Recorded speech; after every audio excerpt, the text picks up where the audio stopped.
Hello and welcome back to the channel. In today's video, I have something very exciting for you. We are going to be using Apache Flink to do a real-time streaming from our e-commerce store into Kafka, having a layer of Apache Flink that is going to be writing data into Elasticsearch as well as Postgres DB. So we are going to be divvying up the data streams into different sections. We are going to have sales per day, sales per month. You can also have sales per week, sales per year, as many as possible. I'm going to be showing you how we are going to be breaking this down and writing this into the several layers. You are going to see the dashboard that we're going to be creating at the end of the day, and you will see how we are going to be setting up this pipeline with Apache Flink. So stay with me as we go on this journey, and I'm going to start by talking about the architecture of the system that we're going to be building today. We're going to start with this e-commerce system in here. So this e-commerce system is going to be generating the sales for each day, and we can have multiple days of products that are being sold. From there, we're going to stream the data directly into Kafka, which is going to be set up with Apache Zookeeper, and we're going to have a control center, or we're going to even go on the CLI level to just query this data from there. From there, we're going to have a layer of Apache Flink that is going to be listening to streams of events that is coming in from Kafka. So once this data gets into Flink, Flink is going to stream the data into Postgres with all the analytics and all that. And from there, we are going to also stream to Elasticsearch. And finally, once we are done with data into Elasticsearch, we're going to have a simple visualization that is going to be refreshed and be a real-time visualization on Elasticsearch with Kibana. And that is the major architecture of what we're going to be going through today. So stay tuned and let's get started.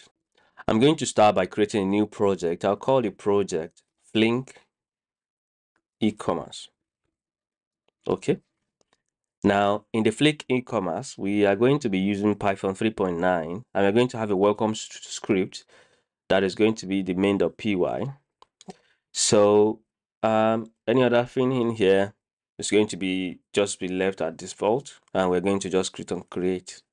Now, this is the project setup properly, and we have our main.py in here. So in the terminal, I'm just going to delete everything in the main.py, and I'll close this for now. So the first thing we need to do is set up the system architecture that we're going to be working with today. So I'm going to have a Docker Compose, but you can also use something like a cloud provider if you want. So I'm just going to say Docker Compose or YAML. Now in this Docker Compose or YAML, we are going to have different services that are going to be interacting together. So the very first service that we're going to have is the Zookeeper. So I'm going to start with version 3.8, and the services are going to be, we start with Zookeeper. I'm just going to copy paste Zookeeper into this. So this is the service that we're going to be using for Zookeeper, and we are going to be using the Confluent Inc. CP Zookeeper, the 7.40 version. Then the host name and the container name is going to be Zookeeper. We are going to be exposing port 2181. And the client port and the tick time for Zookeeper is 2000 and 2181 respectively. So this is the health check. This is very important if there are going to be other services that are going to be depending on the service LD condition for Zookeeper. So that's that for Zookeeper. So let's bring in our broker, the Kafka broker. So our broker is going to be set up like this. We are going to be using the CP Kafka 7.40 version. The host name and the container name is broker. It's going to be depending on Zookeeper, the service LD condition. So if you just depend directly on Zookeeper without using this condition, you don't need the health check. But if you are waiting for the service LD condition before firing up the Kafka broker, then you need this condition, service LD and the health check here. So we are going to be exposing 9092 and 9101 as our ports. These are the properties that we're going to be using to connect to Zookeeper. So Zookeeper is going to be connected to on Zookeeper 2181. This protocol map is plain text, and the advertised listener is this. The replication vector is just one. We're not going to be doing so much replication in here for the topics. So it's just one. License topic replication factor, and the rest of the properties are here. Then we're going to have an edge check just in case we have any other service that is going to be dependent on this.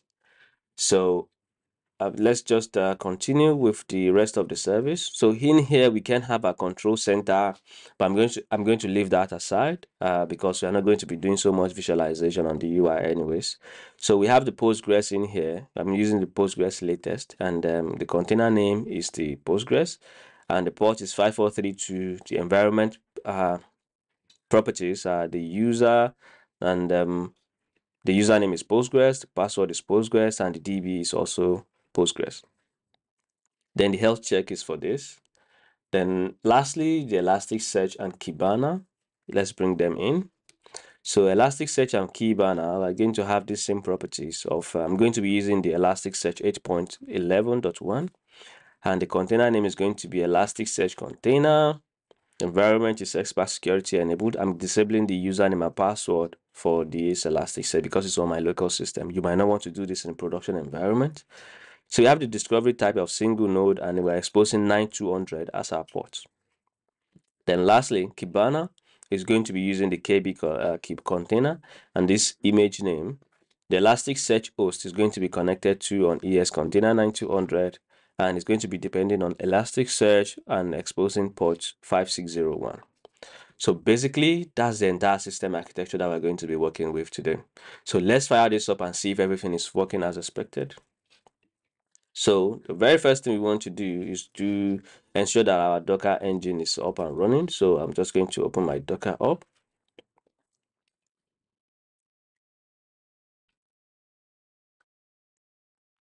Okay, so my Docker is up, and I don't have any container running at this moment. So I just do Docker compose up detached. Okay, and this is going to create Flink e-commerce default network for me, and going to attach all of this into the same network by default. If you have a separate network that you want to use, you can specify there, and we just wait a little while for all these services to be up and running. Now, once the services are up and running, we go into the broker to see if everything is working as expected. We go into the terminal and say Kafka topics, and then we're going to be listing all of the topics that are available on Kafka. Then we have the Bootstrap server as our broker 29092. And if everything works as expected, at this moment, we don't have any topics. So it looks like everything is working as expected and Kafka is up and running. So let's switch back to our Flink e-commerce project and get started and push data into that. At this point, we are done with the system architecture. The first thing we want to do after that is we want to push data into the Kafka queue. So by pushing the data, we're going to have a specified format that we're going to be pushing this data into the Kafka queue to ensure that the data format is fine, the data is structured in some ways, and then we can from there pick it up on Kafka queue. So let's switch over. So in our main.py, we are going to start by having a simple function. I'm going to have let's import Faker. So we're going to be installing pip install Faker, and we're going to be doing some imports in here. I'm going to say import Faker. Let's say from Faker import Faker.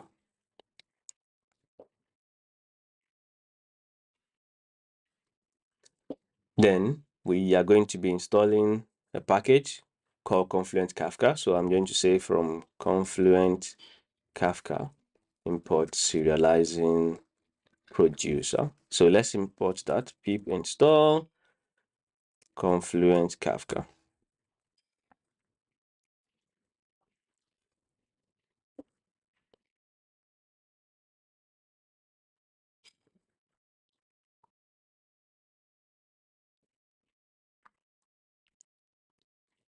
Okay, now Confluent Kafka is also installed. We're going to be needing one other package that is going to help us do some parsing of our JSON library. So I'm going to be importing pip install simple JSON. Yeah, and that's all. That's all we need to install to get started. So let's start with the first function that we're going to be using to generate the transactions, generate the sales transactions. Okay, so the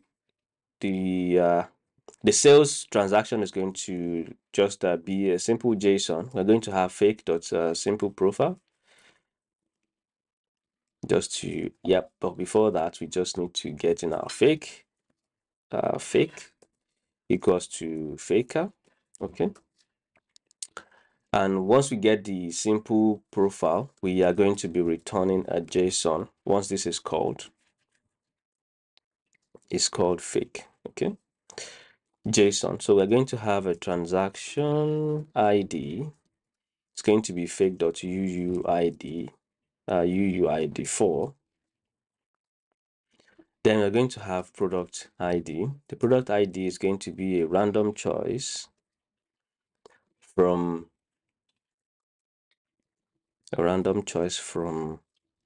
product 1, product 2, product 3, product 4, product 5, and product 6. Okay. Now we are going to have a product name. Product name is going to be a random.choice. We are going to have laptop, mobile, tablet, what else? Watch, maybe headphone, and speaker. Okay. Random choice is a function. All right. So we're going to have a product category, and this is also going to be a random.choice, a choice of electronic, fashion, grocery, home, beauty, and sports. Okay. Then the product price. The product price is going to be around random.uniform. Then it's going to be from 10 to 1000, and I'm going to be rounding that up to 2 decimal places. Okay. Then the product quantity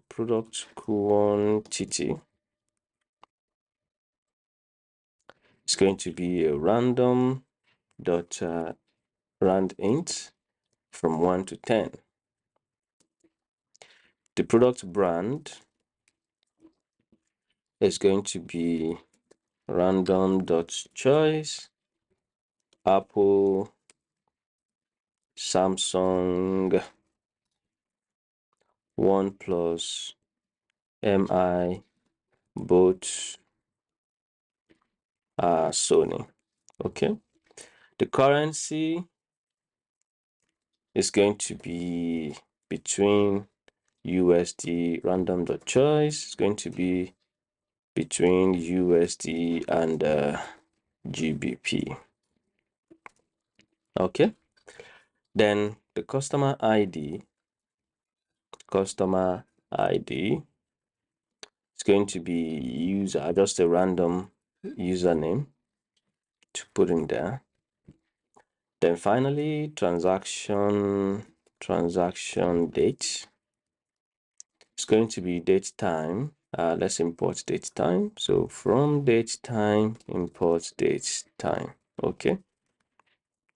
Datetime.utc now .strf time, just to format it in the right format. So we are going to have the year, the month, the day, then a T to specify the time. In here, we're going to have the hour, minutes, and the second. Then we are going to have finally the format of F and then Z. Okay, so let me double check this. The year, the month, the day, the hour, second, hour, minute, and second, and then we have the F and Z. Good. So then the payment method, payment payment method is going to be a random.choice. It's going to be credit card,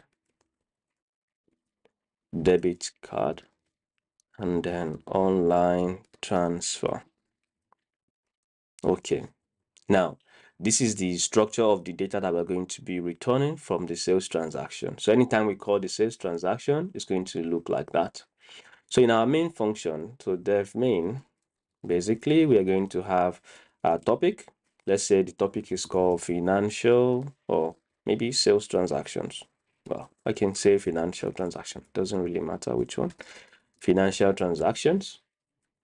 Then the producer is going to be serializing producer from Confluent Kafka, and we're going to be using the bootstrap. In here, we're going to be using the bootstrap.servers, and it's going to be localhost 9092. That's the exposed port from our Docker Compose. Then let's just quickly get the current time. Because we want to produce, let's say, in about 2 minutes or something like that. Datetime.now, and then while the date time dot now minus current time is less than 120 dot seconds is less than 120. Okay, so basically we are saying by the time you do some production, once the data is less than 120, that's 2 minutes or 120 seconds, you keep producing, but once it is greater than 2 minutes, you stop. So I'm going to have a try caching, a try except. We have except in here. So in our try, we're going to generate the transaction. Transaction is going to if I can only type transaction. We have transaction, and we are going to do something in here because we're getting the product price and the quantity. So we need a total amount. We can do this before production, or we can do it where we are consuming data from Kafka. It doesn't really matter. So I just want to do it in here. So we have the total amount, which is going to be the transaction for the product price, isn't it? Product price multiplied by transaction product quantity. All right. Now, once this is generated, so let's print it before we do any production to see if everything is working as expected before we continue. So we just say except exception as e, just print the exception, print exception, print e. Okay, and let's take this for a spin to see if everything is working as expected before we start pushing data into our Kafka. So we just say python main.py, and let's see. Okay, nothing is being produced because we didn't call the main function. So let's call it if the name equals to main, then we call our main function. Okay. Okay, so we are only seeing product quantity. And why is that? Product quantity. Yeah. Product quantity. Yep. Good. So that's what it was wrong. I was having product quantity, not quantity. So at this point, we have our product quantity in here. So if I run this again, I'm seeing this. Good. So if everything is working as expected and we have the data in the right format, our transaction ID is this, the product is this, headphone, category of this, product quantity is 8, brand is Apple, Owens Roberts, and everything. I think everything is fine at this point. So what we want to do now is push this data to the Kafka queue. Good. So we have our topic and producer in here. So the next thing we just want to do is produce the data. So I'll just move this down in here and we just say producer.produce, and we're going to be producing to the topic, and we have a key of the data that is going to the Kafka queue. We have the key is going to be transaction, and we're going to be getting the transaction ID from there. No, I'm not closing that. Okay, and we are going to, I'm just key, then the value is going to be json.dumps transaction. Then finally, we have on delivery, it's going to be the delivery report. So let's create a function that is going to be reporting the delivery. So we are going to have a simple function in here that we just call the delivery report. So we are going to have the error and the message. Okay. So if there is no error, if error is not none, I mean, if there's an error, we say print delivery failed. Maybe message delivery failed. And we're going to just pass in the error message as the error. But if it is else, just print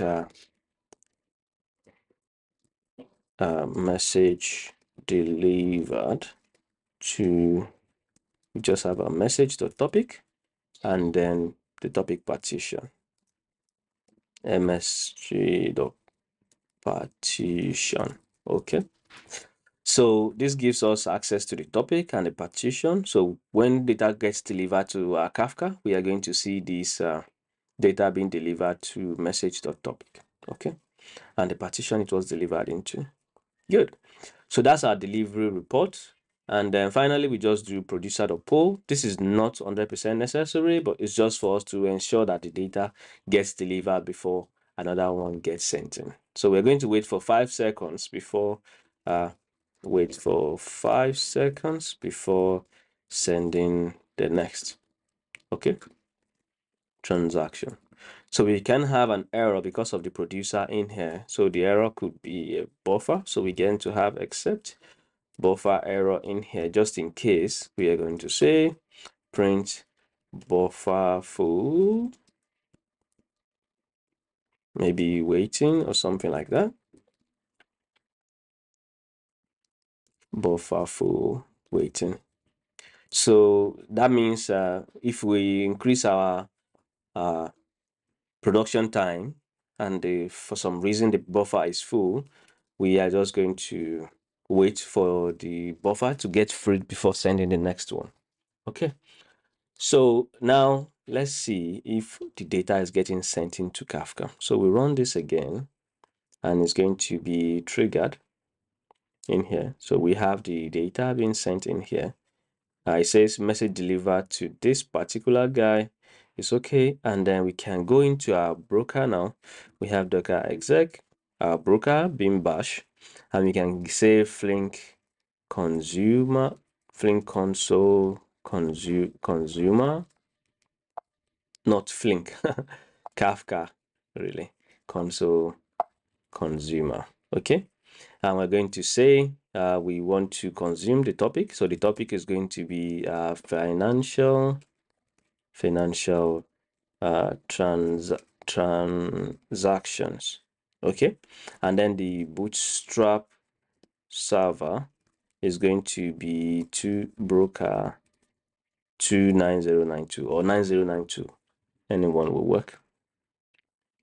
So this is consuming, and you can see the latest data, but this is not from the start. So if you want to start from the beginning, we say from beginning, and we can see the data that is being sent from the beginning. And this is how the data looks like. So it looks like data is getting into our Kafka. So we have 16 messages. So I'll just stop this for now. Thank you. All right. So now that the data is getting into our Kafka and we verified that, so the next thing we want to do is set up our Flink that is going to be connecting to Kafka and consuming data from Kafka for manipulation and all that other further transformations.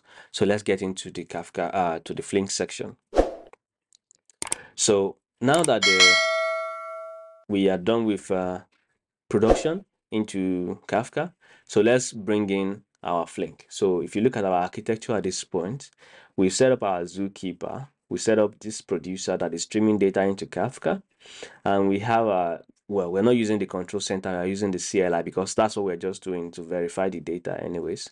So right now we are setting up this Flink layer. So this Flink layer is going to be connected to Postgres as well as Elasticsearch. So let's get into that before we continue. Okay.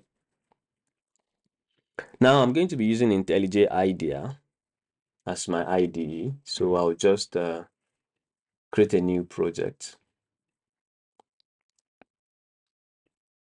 Now I'm going to be creating a new project with IntelliJ IDEA. So I'll call the project name Flink e-commerce. Okay. So I'm using the OpenJDK 17. So but I'll be switching to OpenJDK version 11. Regardless of what you're using, what matters is the Flink engine that is running on your system. So I can leave it up OpenJDK 17 and everything is fine. It's just the coding and the compilation that is going to be different. But I'm going to be running Flink on JDK 11 or Java 11 regardless. So the catalog that I'll be using is going to be the Maven Central.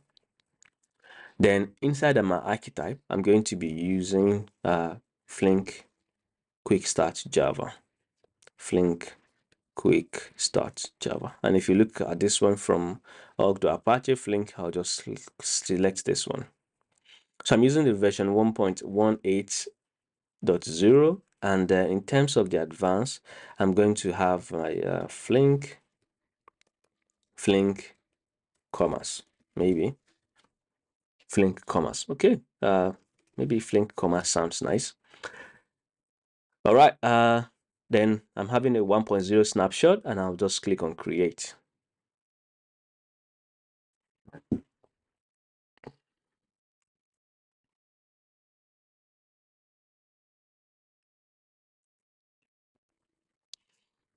So it takes a second to get initialized by IntelliJ IDEA. So it's going to be loading the dependency from the pom.xml and do the basics bootstrapping before we continue.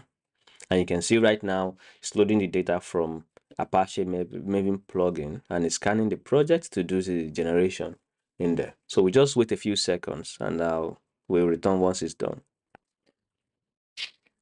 Okay, so now that the initialization is done, we go into our pom.xml and you can see these codes that are being generated for us. Now, we just need to resolve the dependencies that we're going to be using in the project. We can proceed as and add more as we proceed into the code. But right now, we need the very first one that is going to allow us to save data into Postgres. So if you look at the dependency in here, we have Flink and we have the Flink client. And right now we need two connectors, one to Kafka, which is this one that is currently here. So I'll just maybe use this one by default. Not this. I'll just, yeah. So I'll use this one by default for the Kafka connector. Then the next one that I'll be using, let's see if there's a newer version. So is there any other one that is latest than this? 3.0. Do we have a team version? I think we do.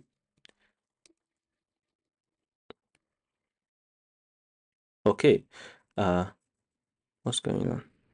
Okay. So we have 3.0 dot. I think the version is 1. Yeah, 3.0.1.18. Good. So that's the latest version as of this moment that I'm recording this video. So if there's any latest one after this one, you can use this. Then aside from this one, we are going to have another dependency that is going to be connecting us to Postgres. So I'll just get my Postgres in here. This is PostgreSQL.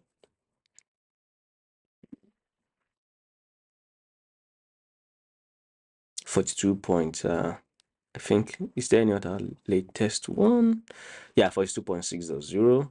And then finally, we are going to be bringing in Elasticsearch. So I'll just get in Elasticsearch. Just disable this guy, disable, and then I'll just say Elasticsearch. So we are going to call the connector Elasticsearch. Do we have this one in here? I think it's Flink SQL connector Elasticsearch. Yeah, this one. We have this one. I'll use this one. Okay, so there's a version for this one. I'll be using the version 3.0.16, maybe 17. All right, I'll just do a reload for the Maven changes, and we can get started with these ones for our dependencies.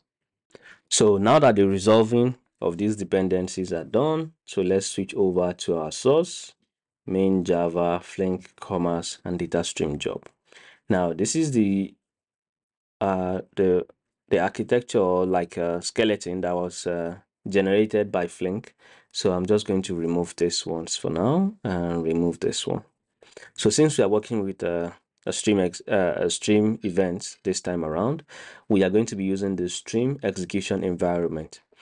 There's if you're using something like a batch system, that you are working with a batch system, maybe you have some data somewhere that you just want to process everything at once, you are not going to be using the stream execution event for that. You're going to be using the execution environment.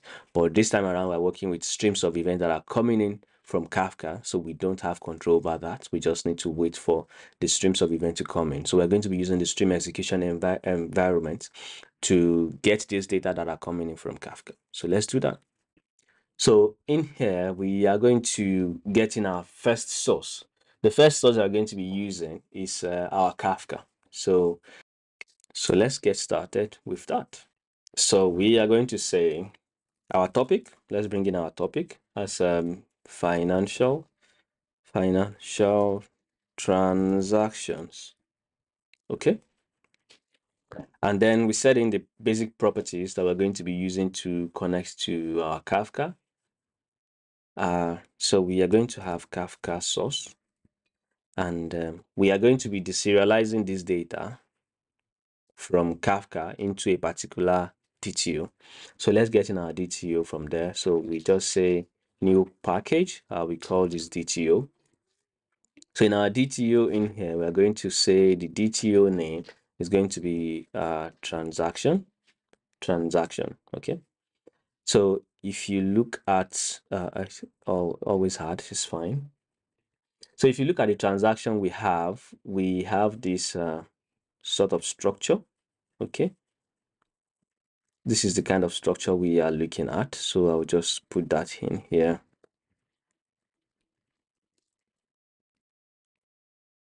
Yeah, I can break this down a little bit so we can see everything we are working with.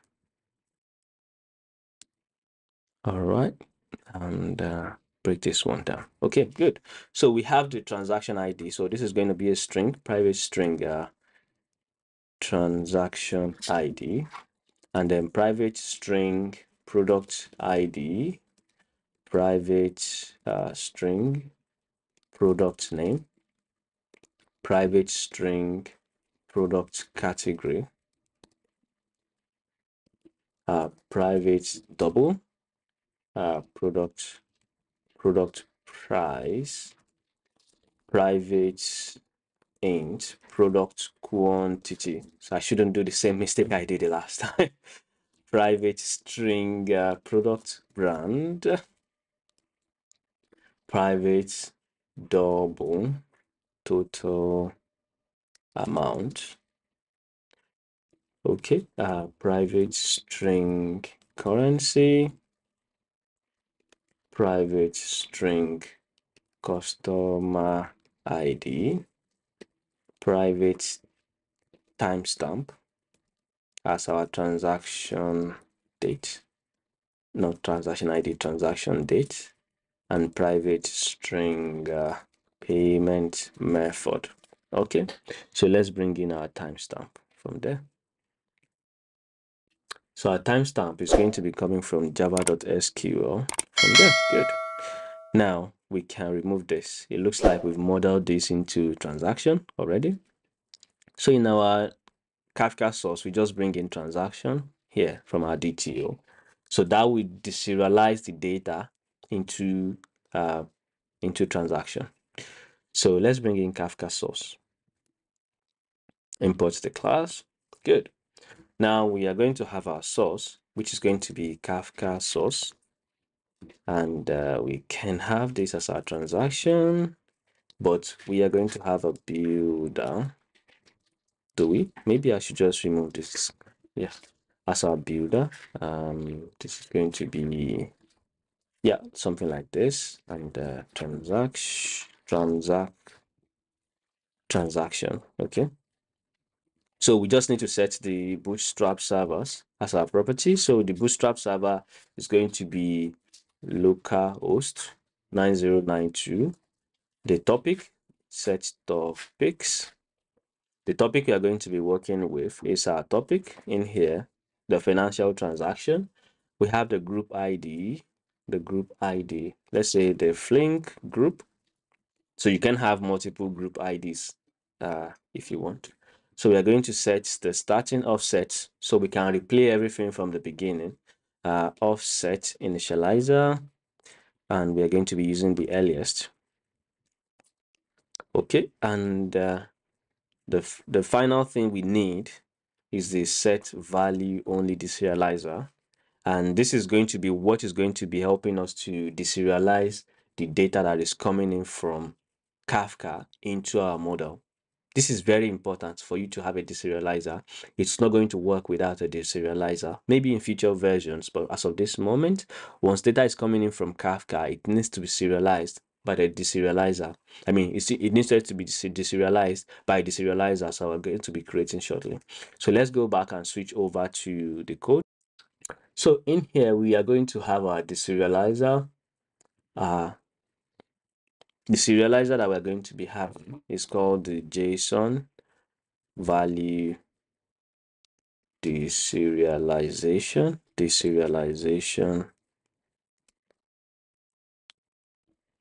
schema. Okay, so I'm going to just remove the key in here, and we have the JSON value deserialization schema. Okay, so then finally we just do .build, and we can now focus on our deserialization schema. So I'm going to have in here, I'm going to have a deserializer. Just create a new project, deserializer. So this is going to help us do this deserialization. I'm going to have JSON value deserialization. Is it? Deserialization schema. Okay. And that is going to be created for us. So we just need to bring in implement the interface for this one. So implement the deserialization schema for transaction. Okay, transaction from our DTO. So let's implement this. Implement the methods, and I think we need to have the open also. So we have the deserialization is end of string open, and we have the deserialize. Okay, as well as this guy also, the produce type.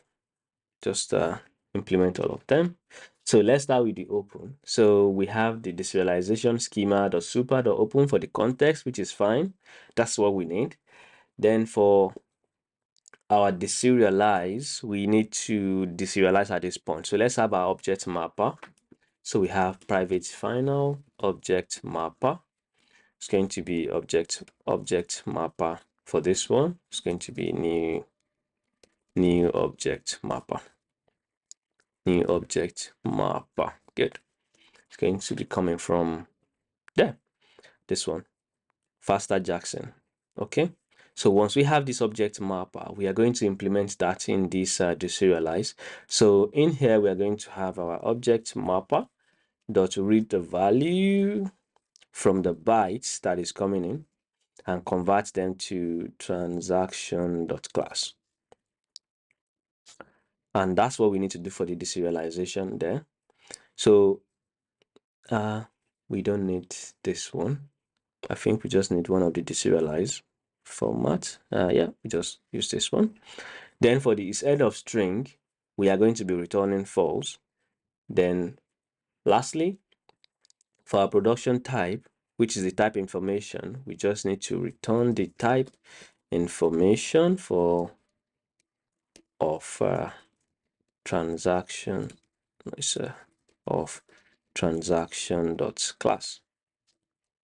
Okay, so that's the production type for our produce type, and that's basically. Let me just double check this. Is there any error message? Yeah. Okay, so I think that's all we need to do for our deserialization schema in here. We just implement the deserialization schema and passing the object of transaction in there, and we can deserialize by opening this, deserialize this, and each time it's going to say, are we getting to the end of the stream yet? And we have a production type as a type information for transaction class. So let's switch over to, I'm just going to remove this collector. We didn't need to implement that anyways. So I'll remove that too. Okay, good. Now that this is being deserialized, let's see if we can, print the data into some form of maybe terminal or some UI or something like that. So we need to put this is still our source. We need to put this and recognize this as a data stream. So we create this as a data stream. For transaction, it's going to be transaction stream. So we are going to have env. Let's import this guy. Import. So we just import the data stream from there, and our transaction is going to be, does not have a parameter. So I think the data stream we're using, is it the right one? Should be from streaming API. Where's it? Data stream. Where are you? Not this one. I think we just bring in data stream from Flink data stream. Yeah, good. This one. Streaming API, not Elasticsearch. Okay. Now, the data stream that we're bringing in is going to be coming in as a transaction stream. So we are going to be reading the data from env.from source. Okay. And we are going to pass in the source, and we just need the watermark strategy. We are going to be using no watermarks, and we can say the Kafka source as the name. So if you want more information on this, you can go to the documentation to read what each of these does. So right now we have our data stream, and I'll just minimize this for now. And we can just say transaction stream.print. Now, this is set up properly, and we can take this for a spin to see if we can see and consume data from Kafka directly. So how do we do that? So the very first thing we need to do is ensure our Flink environment is up and running. So right now we've not set up our Flink engine to be running on our system. So I'm going to be doing that right away.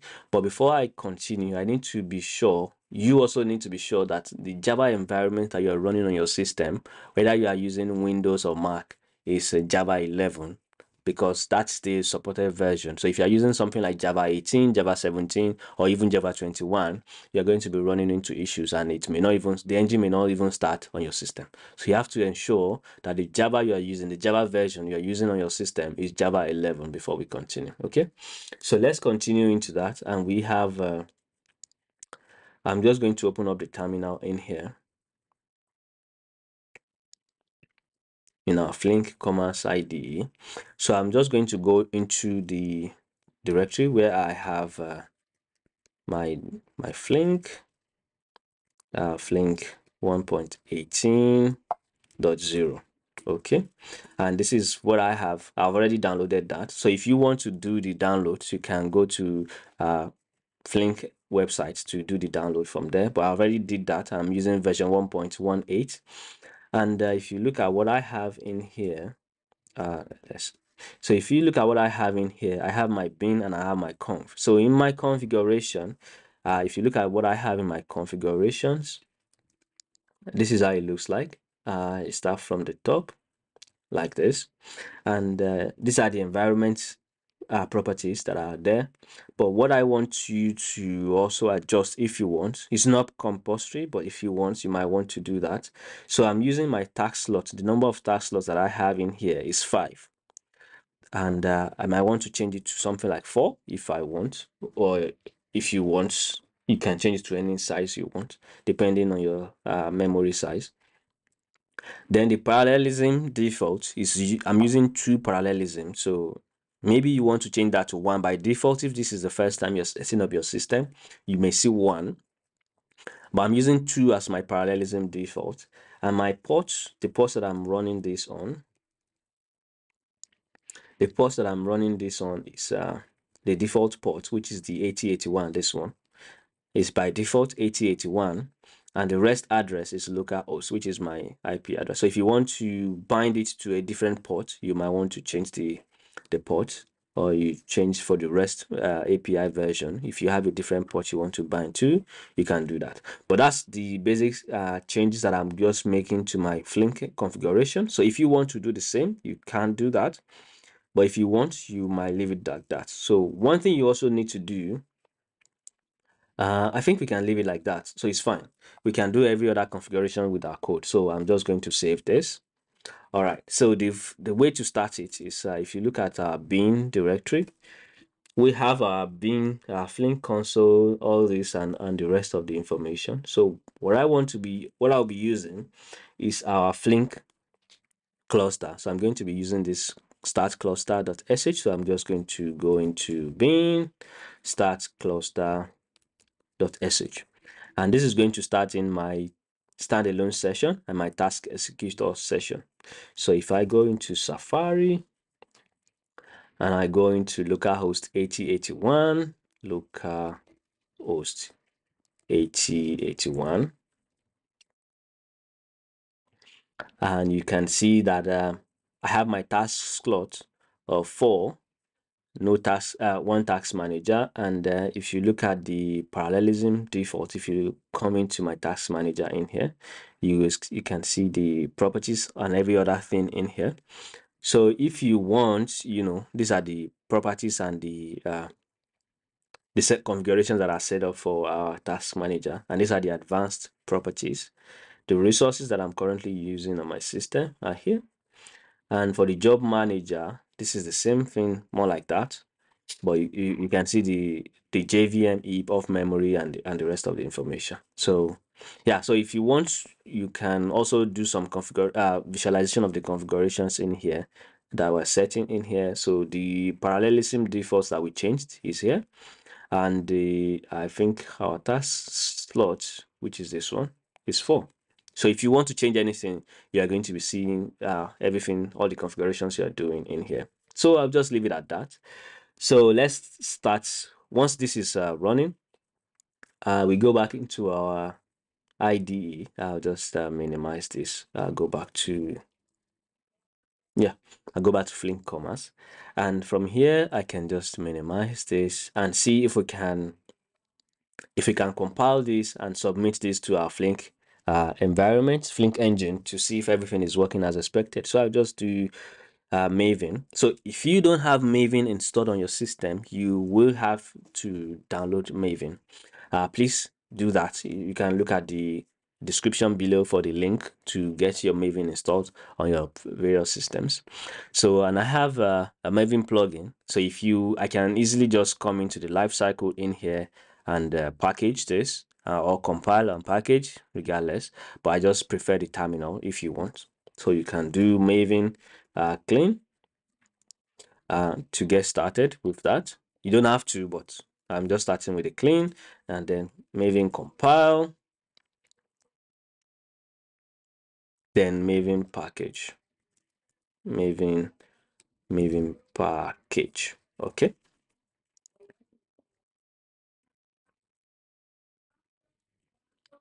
All right. So this is going to package and generate a jar file for us. And if you look at our target in here, which is getting created as of this moment.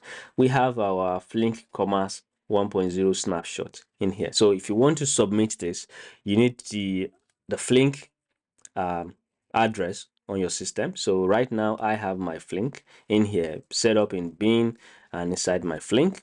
So I'm going to be running this, and I need to pass in the Java name, the package name, and the Java main class. So Flink commerce.data stream job, and then the jar file that I want to be running on my system. So which is this Flink commerce. So it's inside the target directory, and I have my Flink commerce 1.0 snapshot. So I just click on run this, and the job is being submitted. Okay, so there's an error in here. Okay, a lot of errors. So if you click on this and you go to the exceptions tab, you see that it says we don't have any no restarts backup time strategy, and it says unrecognized field transaction ID. So it looks like when it's trying to deserialize, we have transaction ID that is not in the right shape. So let's see what we have. We have transaction ID, and this is a string, isn't it? So let's go back to our transaction in here.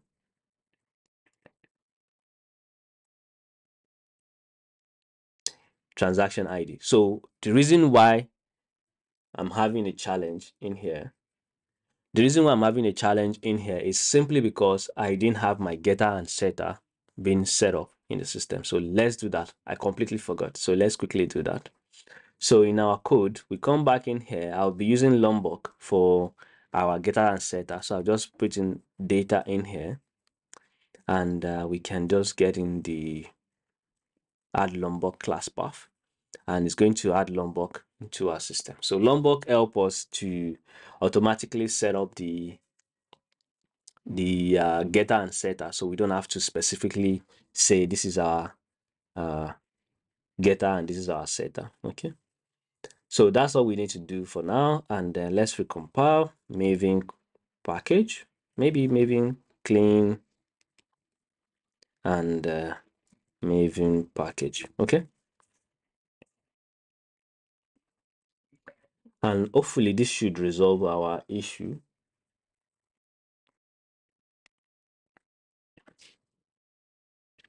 We just need to resubmit the jar to our cluster.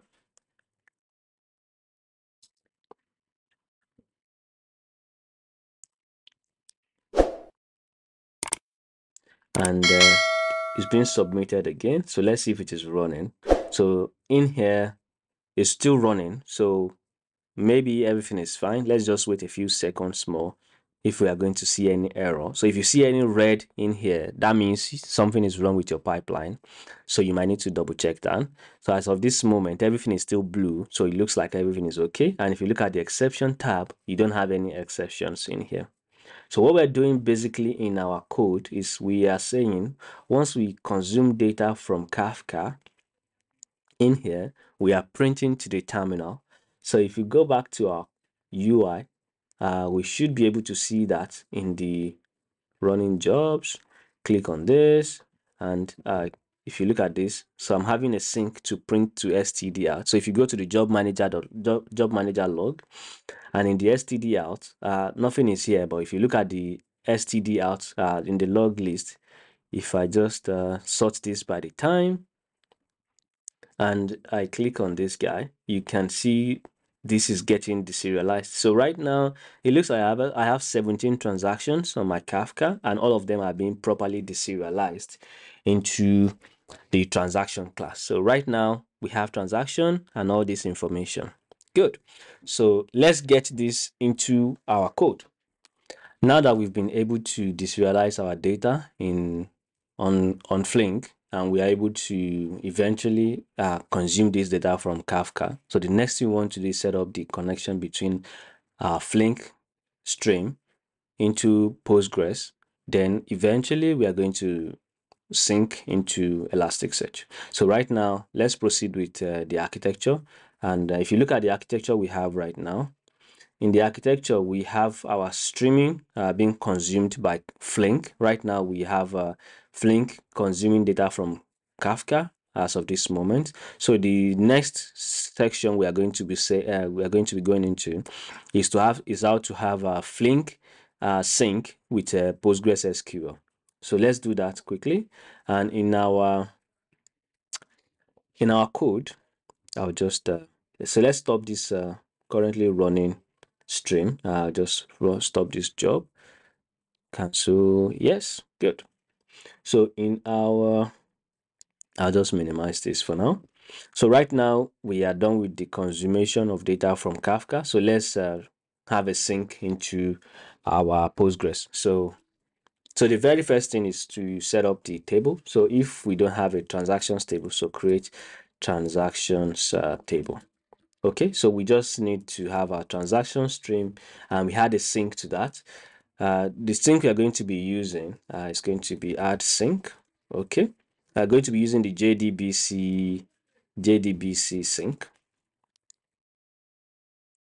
All right, so let's bring that in. Import JDBC sync from our connector. So we just bring in JDBC sync from org to Apache Flink. I'm going to be using the connector of 3.117. Okay, I mean 17. So add that. So if you want to see the Java file, I just use the shortcut of Option and press enter. But if you want to add it to your system, you just come into your pom.xml. And in the dependency section, you come down to the last one, you can see the Flink connector JDBC. I'm using the 3.11117 at this point. So if you add this to your system, you will be able to use the JDBC sync. So I just need to, since that is added to the system, I just need to import that. So let's import this from import org.apache. Where is it? org.apache.flink.connector.jdbc.jdbc sync. Okay. Maybe the reason why it wasn't popping up was because it's still trying to do some indexing in the background. So our JDBC sync, we are going to be using the sync property from there, and this takes in the SQL that we want to use and some prepared parameters. So this is the JDBC statement builder for the transaction, and it's going to be using the prepared statement as well as transaction, the transaction we want to work with.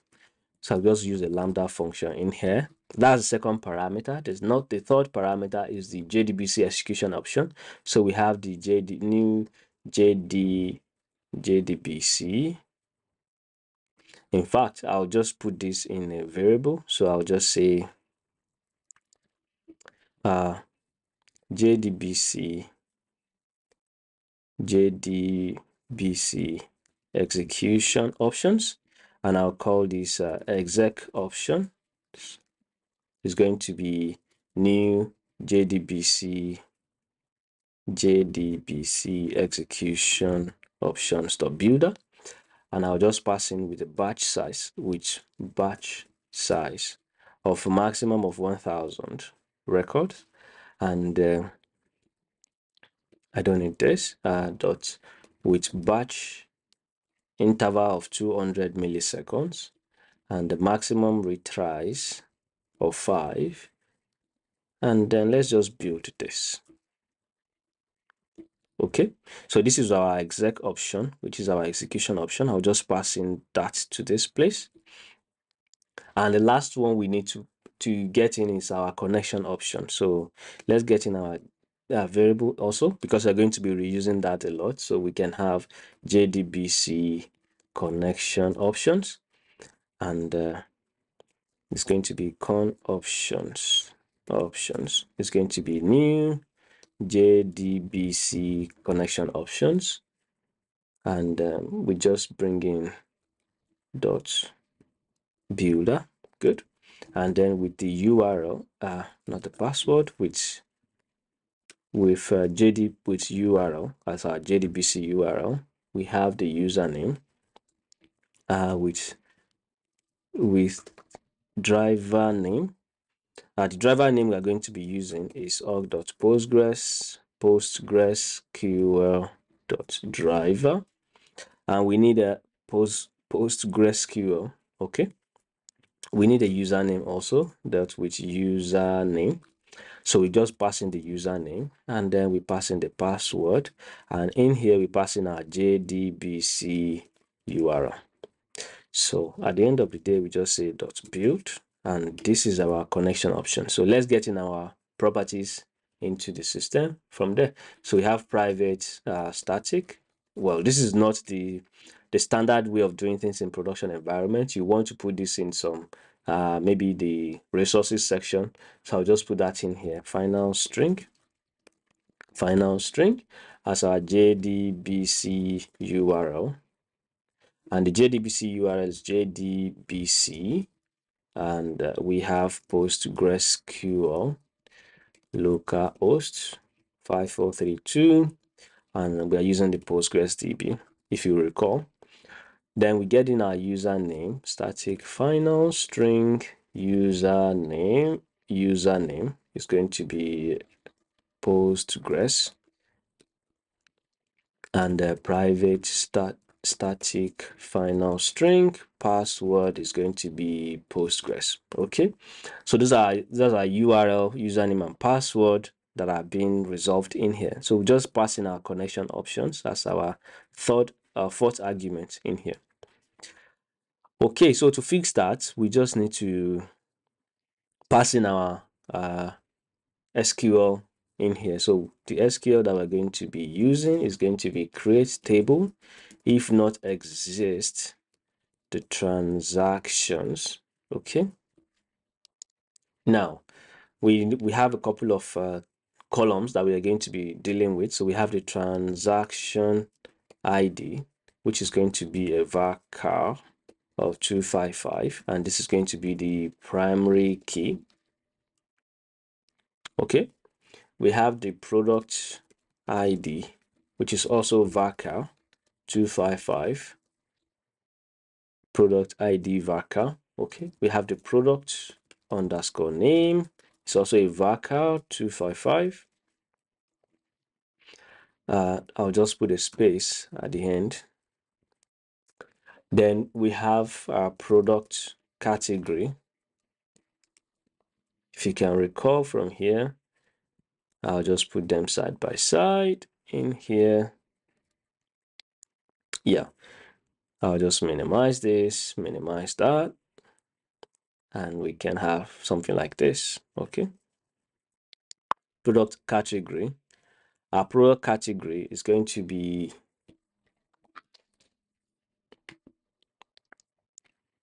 varchar as well, varchar 255, isn't it? Then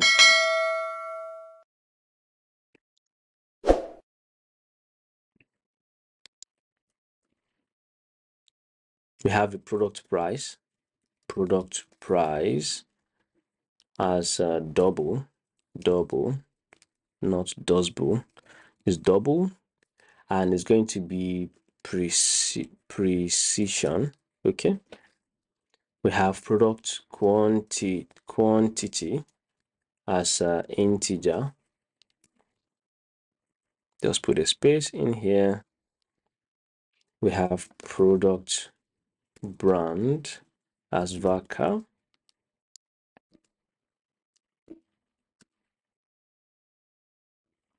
Aside from that, we have the total amount, and that will be double as well, double precision.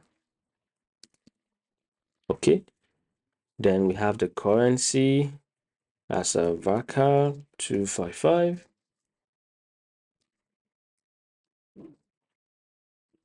This is also 255. We have the customer ID as varchar 255. It's capital varchar. Well, it doesn't matter whether it's capital or not, but we have the transaction date as a timestamp. We have the payment method, isn't it? Payment method as a varchar. Okay, the reason why I'm being slow at this is to ensure that I'm not making any mistake, because at this point, if there's any error, I'm not going to spot it until I run this. So let me just double check this. So I have transaction ID, primary key, product ID, product name, varchar, product category, product price, product quantity, product brand, total amount, currency, customer ID, transaction date, payment method, and this. So we have comma, comma, comma, comma, comma, comma, comma, comma, comma. Good. Okay. So it looks like our SQL. I hope everything is fine. So I'll just put this back in here. But right now, it looks like our transactions table is ready to rock and roll. So we do the same to create this table. At this point, we are done with this. So let's insert data into that. So right now, we want to insert data into the stream, transaction stream.add sync. So right now, what we have is still our JDBC sync, and we have .sync. So the SQL we are going to be using is insert into transactions. Okay, transactions, and we are going to be getting the column names. So which is the transaction ID, product ID, product name, product category, product price, product quantity, product brand, total amount, currency, customer ID, transaction date, payment method. Okay, so this is our column name. So let's get in the values. The values are going to be one. So how many records do we have? 1, 2, 3, 4, 5, 6, 7, 8, 9, 10, 11, 12. So we have 1. I'll just copy this. 2, 3, 4, 5, 6, 7, 8, 9, 10, 11, 12. Okay. So again, 1, 2, 3, 4, 5, 6, 7, 8, 9, 10, 11, and 12. Good. Okay, so now let's passing the values in prepare statement. But before we continue, we need to handle the on conflict. So if you have a transaction inserted before on conflict, what do we want to do? So we say on the conflict. So when the transaction ID is transaction ID, when there's a conflict on the transaction ID, so we are doing an update. So we are setting the product ID, product ID is going to be the excluded dot product ID. I'll just copy this as maybe this one's. Okay, and we have the product underscore name, excluded dot product underscore name, product category,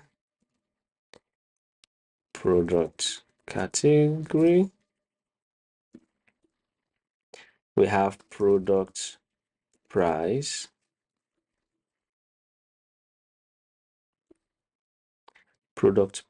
I'll just move that up a little bit, and we have product price,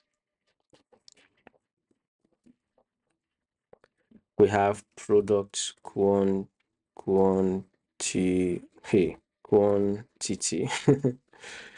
we have product underscore quantity.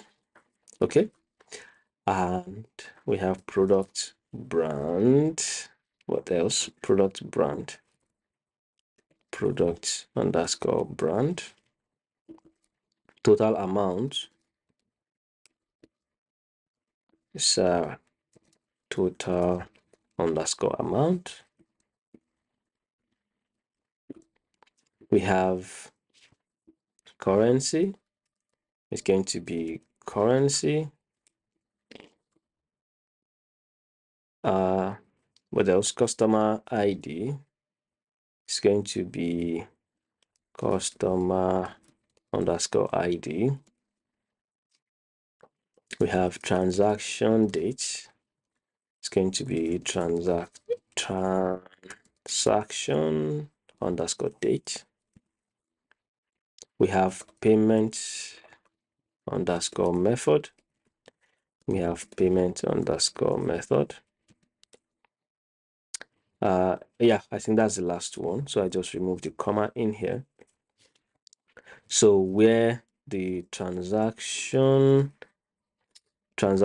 or transaction ID equals to excluded dot transaction IDs. Excuse me. Okay, so now our SQL is done. I mean, there's an error in here, I'm afraid. I just hope I don't have any typo in here, because each of the typos is going to just keep setting us back, and we just keep fixing the typos. I just hope we don't have any typo in here. So we have our transaction ID there, and then our JDBC statement. So which is the parameters we're going to be passing in the JDBC statement builder. For transaction, we're going to be passing in the prepared statement, and the transaction. Okay, this is going to be a lambda function, and I'll just pass in all of the parameters. So I'll be using prepare statement dot set string. I think I just enabled my copilot in here to make things faster. Set string in the parameter index of 1, transaction ID, product ID, product name, product category, product price, quantity, brand, okay, total amount, currency, customer ID, transaction date, and payment method. Okay, yeah. Okay, so now we have, I'll just, take a pause on this for now. And we just get in our connection or execution option, exec options, and our connection options. And in here,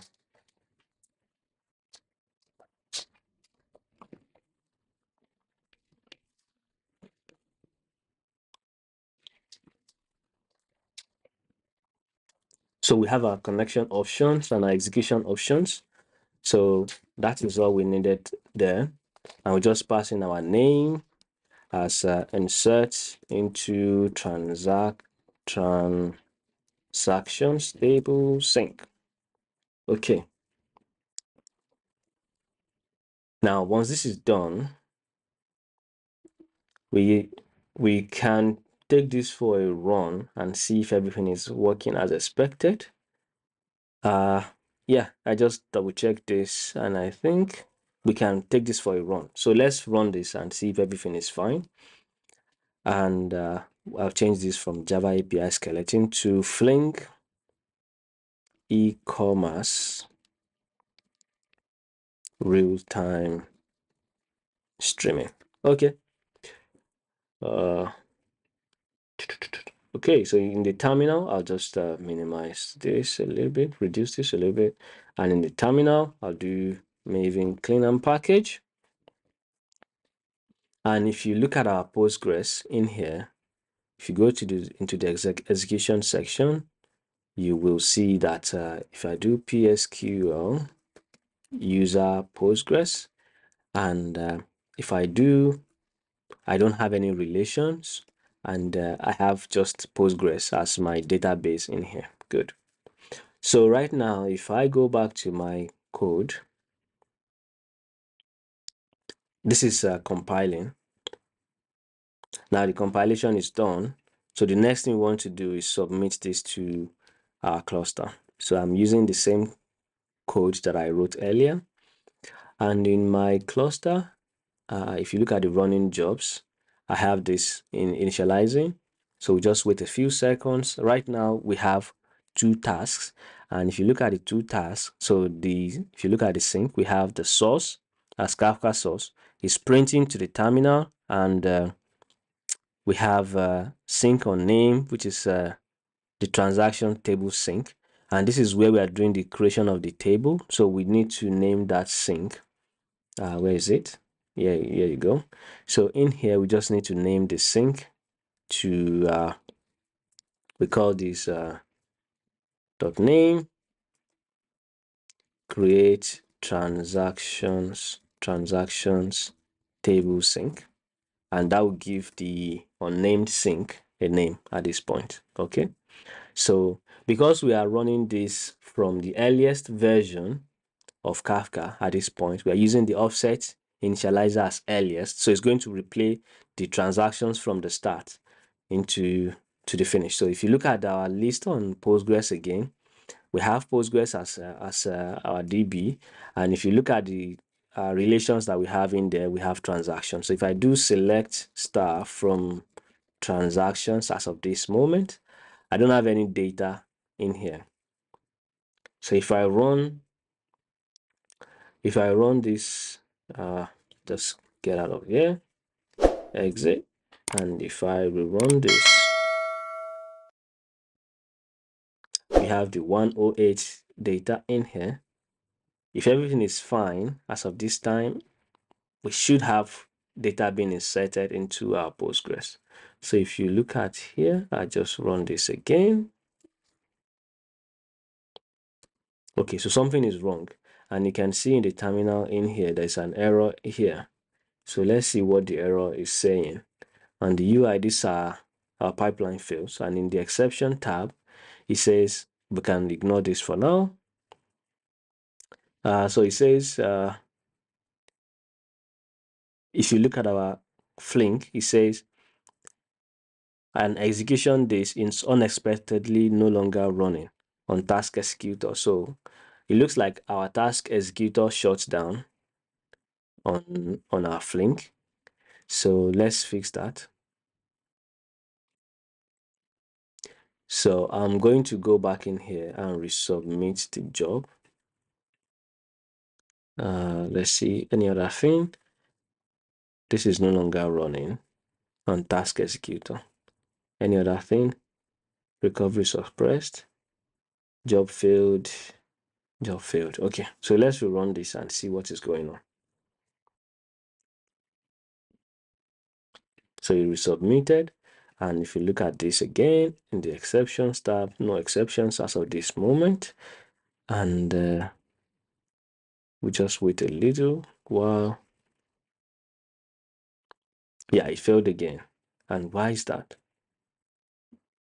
Yeah, it says writing records to JDBC failed, and the error is because it was trying to write this, and it says there's a syntax error at or near value. So as I was saying, there was an error in here at this point, and I'm trying to insert into the value. It's not values, values. Okay, so I'll just do maven clean and package again. So to generate the jar file again,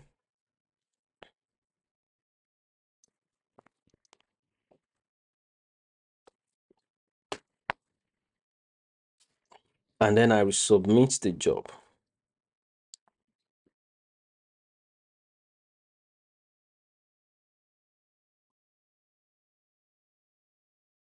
So if I go back to my running job, we just wait. Let's wait for a few seconds. So it's still busy.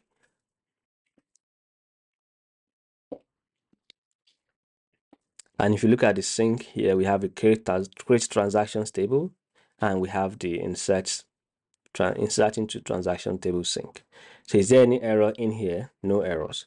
Good. So if you look at our transactions table again, we can see that all the transactions are being replayed and inserted into the DB. So we have 41 rows of transactions, which are the transactions that are being produced. And if you look at the time that are being produced, you can see that it's progressive and it's not repeating the data. So even though we will run this multiple times, it's not going to be reinserted into the DB simply because we said on conflict of the primary key, update whatever record you have in there. So it's going to do a replay and do an update as of that time. So right now we are done with the insertion of the transactions. We just need to add a couple more dynamics into this into the ring. So what we want to do basically is to have the data being developed into day, month, and category. So we are going to have the sales per category, we have the sale per transaction, sale per day, and we have the sale per month, maybe month and year. So as at that point, we can easily say, okay, this is the table that is warehousing or storing all the transactions that are happening day by day, and from there we can do some analytics based on that, and we can also have the day and the category of the transactions that are coming into the systems, and as well as the months. So let's switch over and see how that works. So in our code in here, I'll just once the create transactions table sync is done, before I insert, I want to put all the transactions, all the creations into a single place. So we can have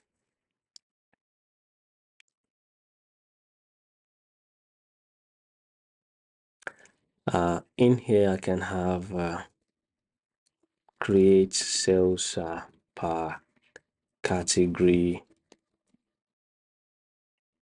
table as my sync. So I'm going to have the transaction stream dot add sync, and I'm going to have the jdbc sync dot sync. So the SQL and my prepare statement is going to be the same as all of this. I'll just copy this and I'll paste it here in my SQL, so I can focus on the SQL. I can have create table if not exist the sales per category. Okay, and in here I'm going to have transaction date as a date, transaction date. Okay, I'm going to have category varchar as 255. I just add a space at the end in here. Total sales, double, and precision. Then the primary key in this case is going to be the transaction date and the category that I want to be using to update. So primary key is going to be transaction date as well as the category. Okay, I just need to close this and we should be good. So create table if not exists, the sales per category, the transaction date, category, total sales, primary key as this, and we close that. Good. So we can, yeah, so this is for our sales per category. So we can do the same for sales per day and sales per month. I'll just copy the same code and replicate for sales per day. And for the day, we are going to have sales per day. So we're just going to have the transaction date and the total sales. Okay. I don't need category in here, just the transaction date and the total sales. Okay, and this is going to be the primary key. All right, so I'm creating a composite primary key in here, just using a single primary key in here. And this is for our sales per day. Let's name this as the name of this sync is create sales per day. Is it? sales per category sync. Is it? No, I'll use table. All right. So I'll say the name for this one. Dot name is going to be create sales per day table. All right. And this is creation, so there is no need to pass in any prepare statement as of that point. We have the execution option and connection option, and sales per day. So we do the same thing for sales per month. So for sales per month, we are going to have sales per month, and we're going to have, instead of the transaction date this time around, we are going to have the year, which is going to be the integer, and we are also going to have plus this. Okay, so the year, we have the month, which is going to be an integer as well, and we have the total sales as double precision. We have the primary key is going to be a composite of the year and the month. Okay, and this fixed that for us. So we have no sales per day, sales per month. So right now we have how many tables now? We have the transactions table, sales per category, sales per day, and sales per month. So that makes 4 tables. Good. So we just need to do the insertion into those other tables, and we can go on our merry way to Elasticsearch. So in the code in here, I'll just have my sales per, is it? Yeah, I can just copy the same thing in here. Maybe not. I'll just, because there are a lot of code there, I'm just having transaction stream dot add sync, and I'm going to have sales per category, and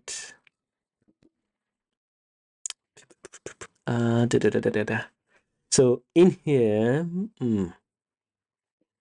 so once the data comes into the transaction, so what I want to do in the sales per category is I'm going to be rounding up by the date, the category, and I'm going to be summing up the total sales for that particular category on that particular transaction date. That's what I'm going to be doing there. So I need to do a map before I write to the sync. So I just do transaction.map, and this is going to map through all the records that are coming in from the stream. Okay, and this is going to give me, I need to get the date, so I just get the transaction date. Just getting this one. I'm using the transaction date, and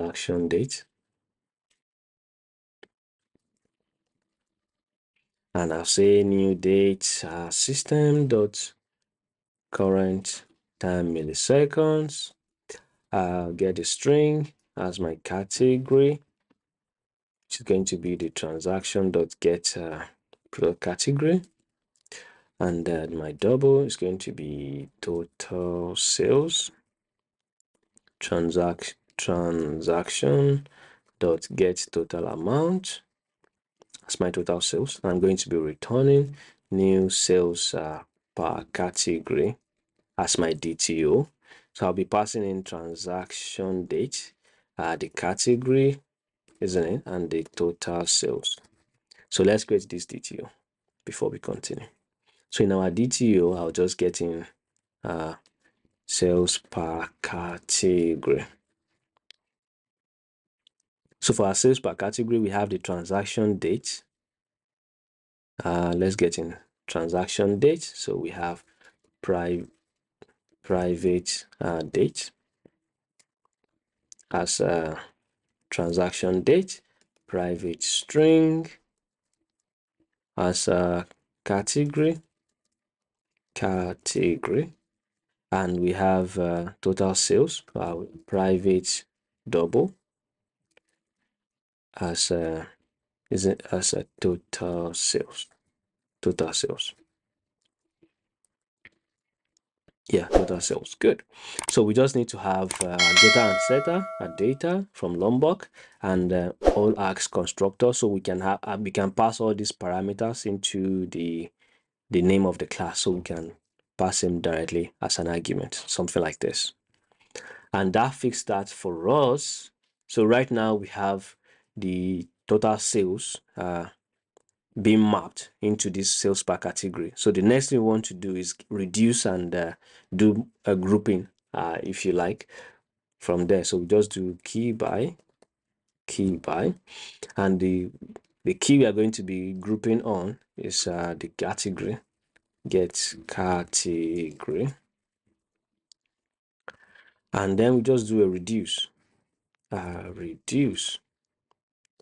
sales per category, and we just use a lambda function to do sales per category dot set total sales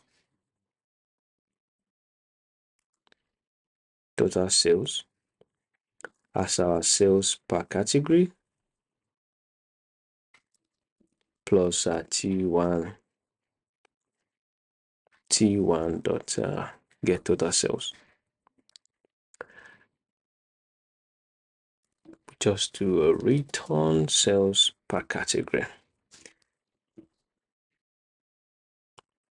Okay, so now what I'm doing basically is I map this and I turn it into sales per category. From the transaction, I turn it to sales per category, which has the transaction date, category, and total sales, isn't it?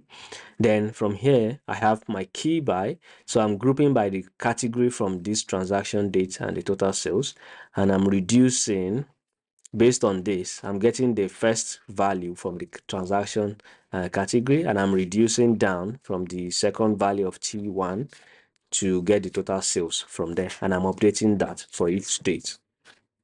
So I just need to add sync at the end of the day, and the sync that I'm going to be adding is also JDBC sync,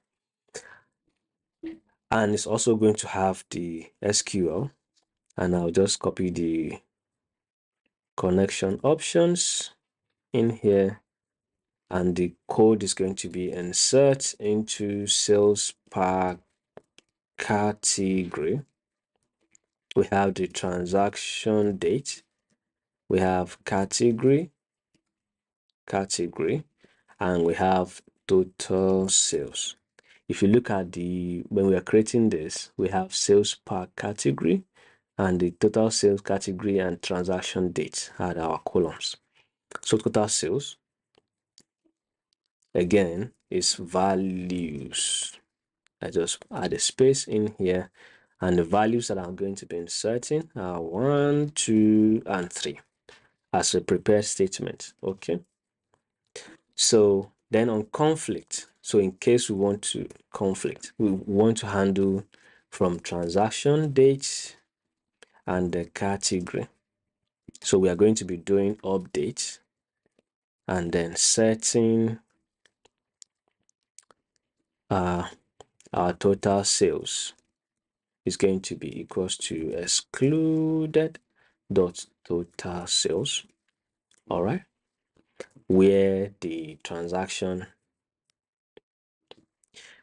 where sales, if I'll just say sales per category dot category equals to excluded dot category. Okay, and the transaction date, sales per category dot transaction date equals to excluded dot transaction date.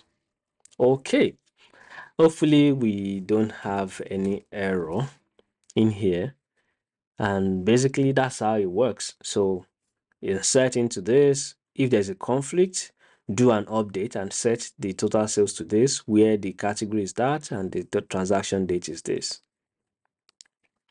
So we have the execution options and our connection options. So why is this in error?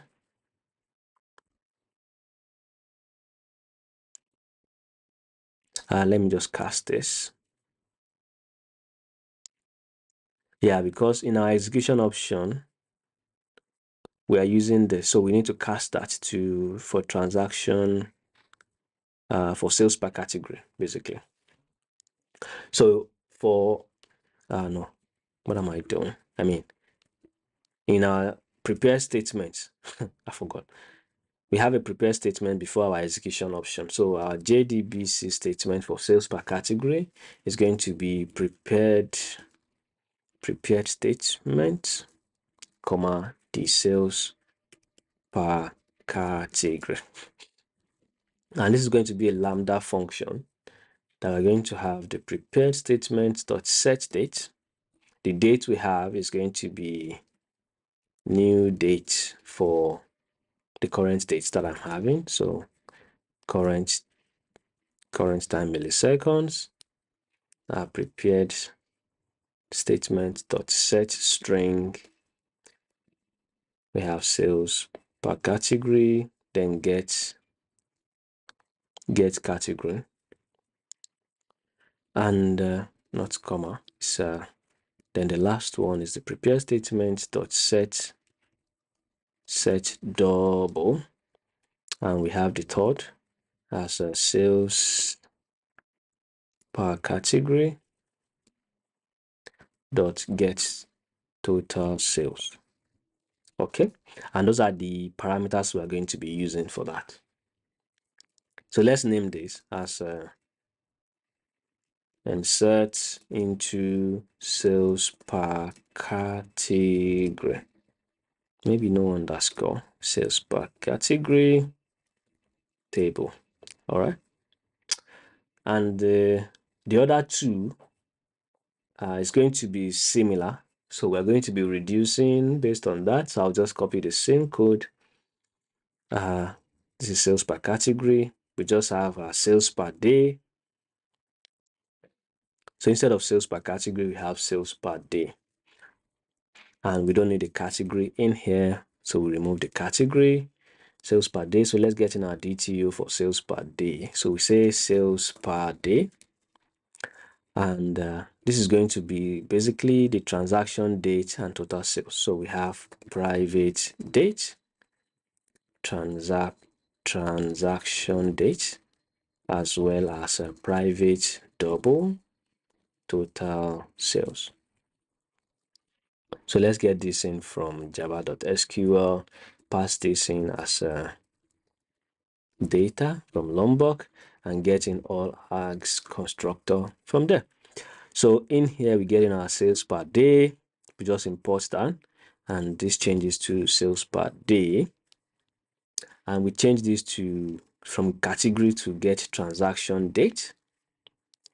Change this to sales per day, sales per day, sales per day, and sales per day.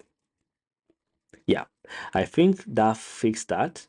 We are inserting into sales per day, and we don't need the category. So sales per transaction date, remove this guy.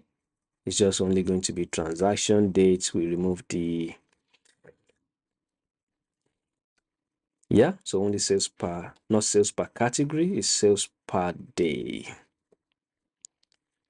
Sales per day, transaction date, total sales, transaction date. Okay, so we just change this to sales per day, and then this changes to sales per day, and we can just replace all of this and get date, get transaction date. And this is not going to be a string, it's going to be a date. And so let's remove this. We already have the date in here, total sales, good. And this is going to be 2, not 3. And I think that should, sales per day, that should fix this for us. So sales per day mapping, sales per day, get a date, total sales for 1 and 2, sales per day insertion, on conflict on transaction date, update this, sales per date, this, sales per day, and we are good. So let's do the sales per month, and we wrap that Postgres part up.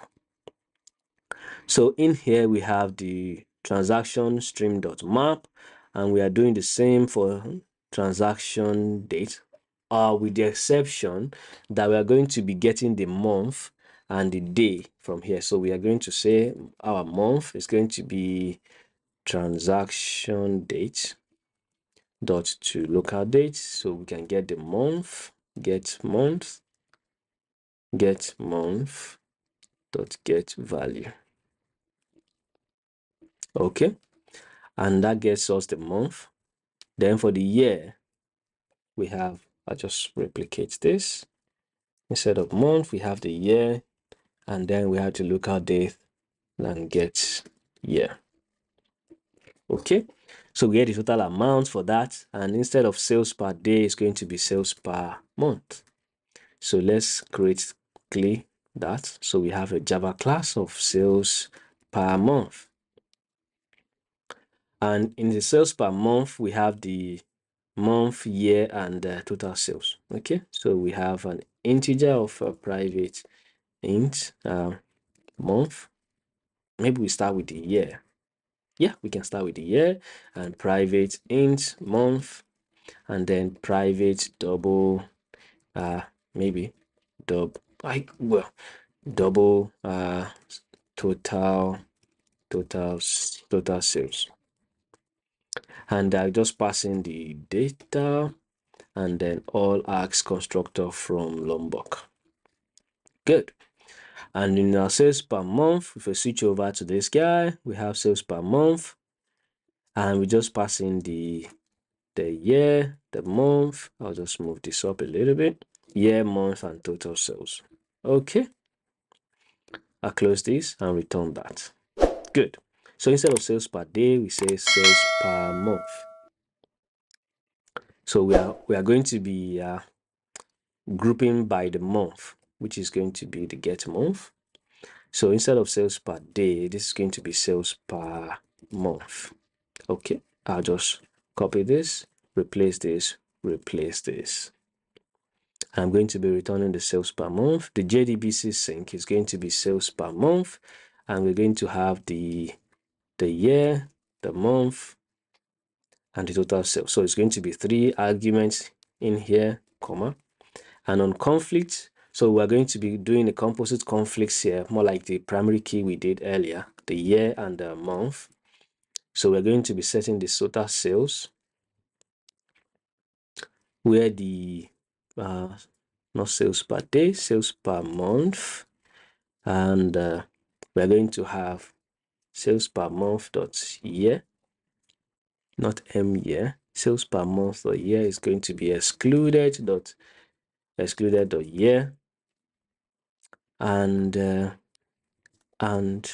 sales per month dot month is going to be excluded dot month. So we can properly align this. So let's double check this. We have insert into sales per month, year, month, total sales values. On conflict, year, month, do updates, and we're setting the total sales to this, where the sales per month, year equals to this, sales per month, month equals to this. Good. Now, instead of sales per day, we have sales per month, and we have sales per month, sales per month. Good. And that should fix that for us. So right now, all things being equal, we should be done with Postgres. So let's run this through the system and see if everything is working as expected. So I just need to stop this guy. Thank you. Stop. I just need to do Maven clean compile again. I mean, to generate the package, Maven package, and we're generating that. And right now we can do our job submission again. So we're submitting this, and we go to the running jobs. So we now have, interesting. So we now have 3 endpoints and sync, which is the insert into sales per category table, insert into sales per day table, and per month table. So we're using the 2 parallelism at the same time, and the data is coming from here. So there's an error. So the error is saying multiple primary keys are not allowed. It says create table if not exist, sales per day, and error multiple primary keys for table sales per day are not allowed. And why are you not allowed? Okay, I think this error itself, if you look at what we have in here, we have if not exist sales per day transaction primary key. So we have one primary key in here and we have another primary key in here. So we cannot have two primary keys. So let's go back into this and fix that. So we have sales per category. This is our date. This is fine. And if you look at sales per day, we have sales per day for our primary keys because we did the copy and I wasn't looking at the changes there. So I just have this. And for this other one, you have sales per month, which is this guy. I think this is okay. And let's see, is there any other one? Per category, this is fine. I think that should fix all of our issues. I just need to, yeah, double check this again, primary key. Yeah, so let's recompile.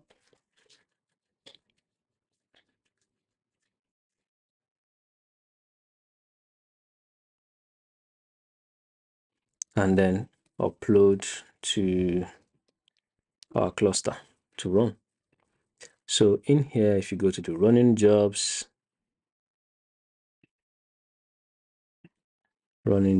okay, it's still running, good. So is there any error message? No exception. So we wait a few seconds and see if there's any error being thrown. Okay, so everything is blue and there are no errors. So we have our category, and if you look at this guy, we have create table sync, create sales per category, and we are doing insertion, mapping. Good. So I think everything is fine. So let's run the transaction through and see if everything is okay as expected. I just run this and I want to run two transactions and I think there's an error in here. So it says no value specified for parameter 3. So there's an error while writing the data. Interesting. So where is the error coming from? So we have PSQL parameter 3. So I need to find parameter 3. So I have this 1 and 2 and 1, 2, 3. Yeah, this is the error. So we have the year, month, total sales. So we are setting, interesting. I don't know how I even skipped this part. So we need to the first one is the year. So the year is coming in from set integer. Set integer is going to be 1, and we are going to be getting that from the month, which is sales per month dot get month. Sales per month dot get month. Is the month? I think it's the year. So this will be 2 and that'll be 3. I'll just set int and this will be 1 and get year. Good. So we have the year, the month, and the total sales. Okay. I don't even know if there's any other errors that we are seeing in there, but it's because of the copy and paste. Too lazy to type. All right. Let's see if there's any other errors.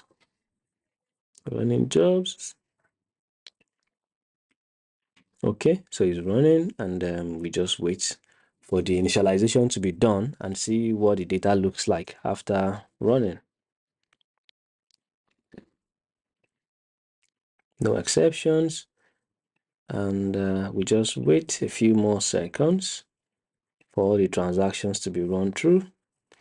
And we can check this. Select star from, I think we just do, and you can see the sales per day and sales per month. So if you go to sales per month, select star from sales per day first.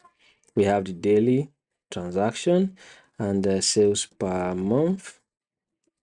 And you can see we have this. So it looks like everything is working as expected as of this time. So let's run this again to see if we can push one data there and if everything is going to be inserted correctly. Good.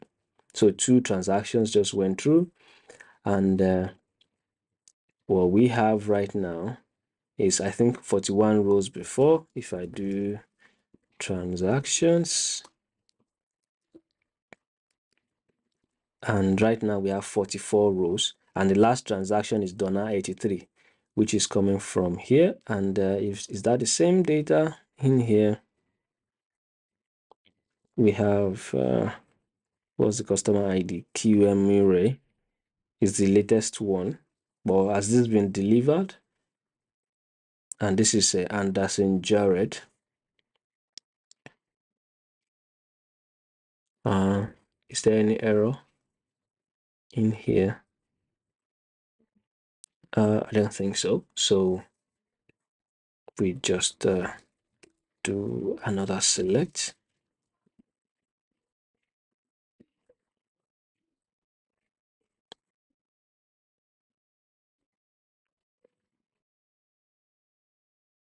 Yeah, Anderson Jared is here. So it's not inserting it in order. But if you order by the transaction date, order by, let's say, what's the transaction date, which is this one. And let's see what we have. The transaction dates, Anderson Jared and QM Murray, and this is $83, which is the data that is coming in from this guy. We have Anderson Jared, QM Murray, and QM Murray. Good. So if we sort by the transaction ID, we see the latest data. So right now we are done with the Postgres section. So what we want to do now is write our sink. We already gotten our dependency for Elasticsearch. So the next thing we want to do is get our Elasticsearch connected and see if it is healthy to, and waiting to, and ready to accept connection.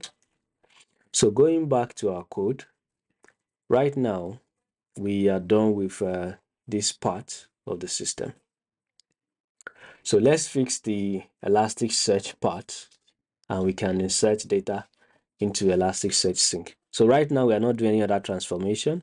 Every other thing is working as expected. We just need to double check that Elasticsearch is up and running. And we just visualize that on Kibana by going into localhost, and we go into, I think, 5061 or something like that. Is it? Let's see. Kibana is on 5601. Yeah, localhost 5 localhost 5601. Yeah, and we can see Elasticsearch. So yeah, I'll just explore on my own. Thank you. And this is the home page, and you can see everything is here. And if you look at the dev tools, we don't have any indices as of this moment. These are the basic indices that are in the system already.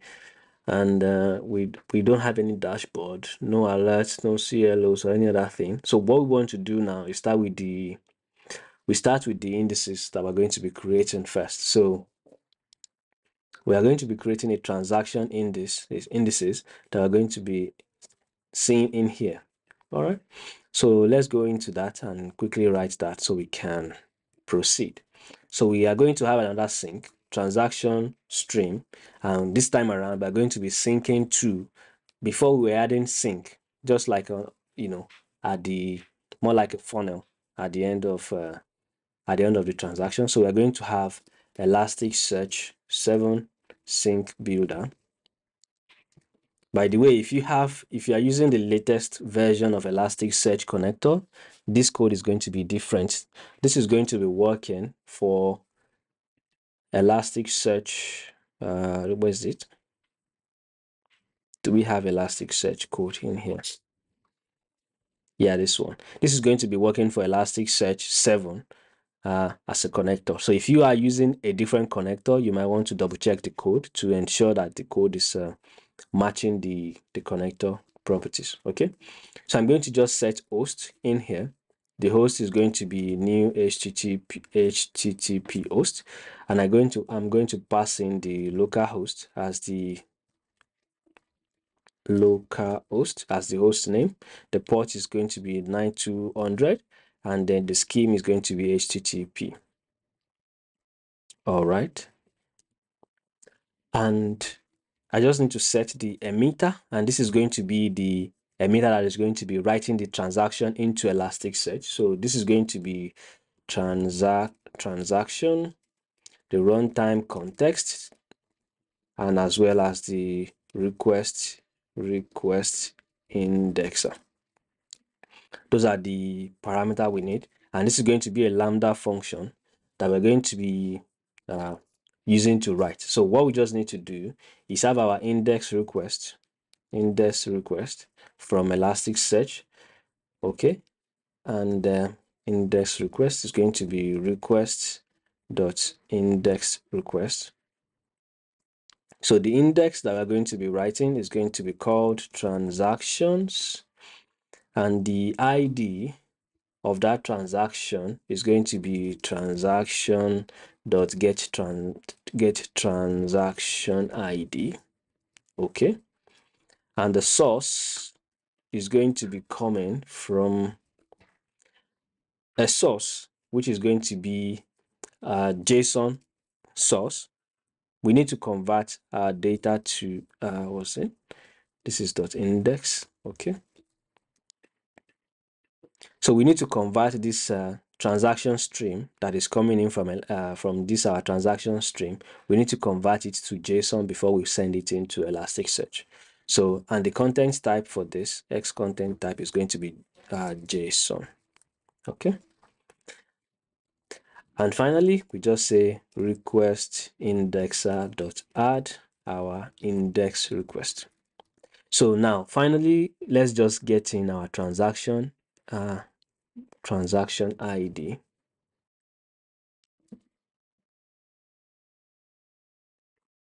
Yeah, what am I doing?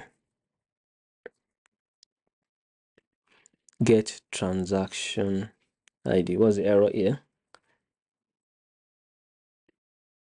Yeah, I just need to pass the transaction as a JSON. So let's have a string of JSON in here to say convert transaction to JSON.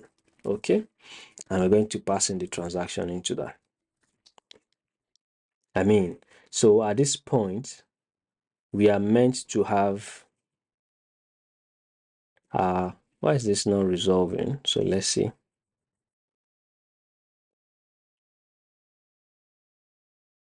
It says sync transaction.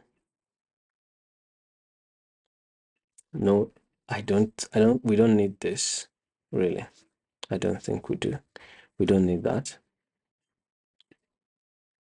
I think, lastly, once I finish writing the Elasticsearch, I just need to add in my sync dot build. Okay, and I think that should be gone. Good. Then the name is going to be Elasticsearch sync. Okay, so now the only thing that is left is for us to have this convert transaction to JSON. If you look at our architecture, right now we are done with the Postgres. We are currently setting up our Elasticsearch, and we just saw that our Kibana is connected to Elasticsearch, and we can visualize what we have on Elasticsearch on Kibana. So let's quickly finish this part. So this convert transaction to JSON, we just need to write the code for that, and we do that inside our let's say we can have a package called utils, and inside our utils we are going to have JSON util.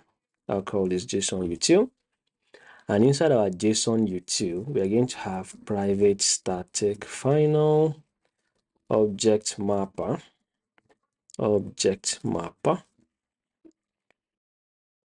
Okay, and this is going to be object mapper. It's going to be new object mapper. from there, and then we can have public static string convert transaction to JSON, and this is going to take in transaction as a transaction, and we're going to have our try catch in here, catch our JSON processing exception as our we can just do e.print stack trace and just return null if there's no, if it is not able to process this. But if it is, yeah. So in here we just return object mapper dot write value as string for transaction, and that's all we need to do. So I think, yeah, that's all we need to do.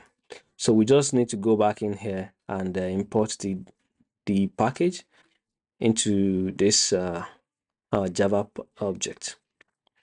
So we have this convert this, and we are expecting this to be written, converted to string, and written directly into our JSON. So, I mean, not string, rather, it's JSON. So I'm writing this into our index. So let's see if this is working as expected. So I'll stop this. On the UI, I go to this guy, cancel this job, and recompile.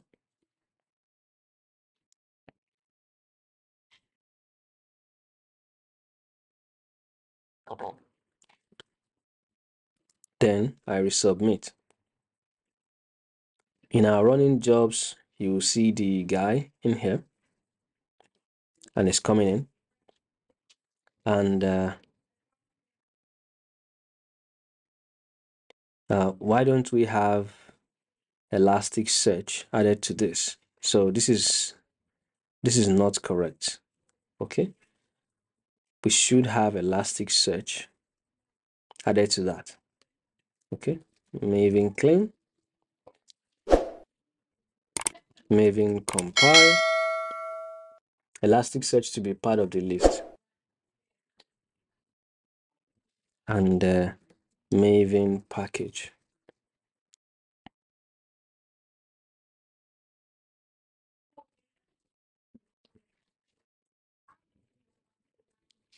So final submission, we submit this, and in the target, yeah, we have this.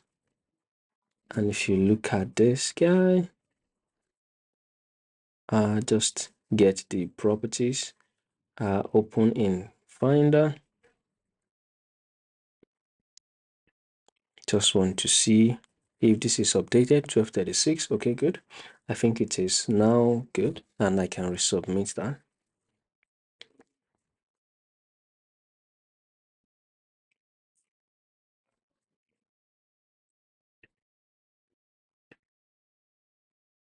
So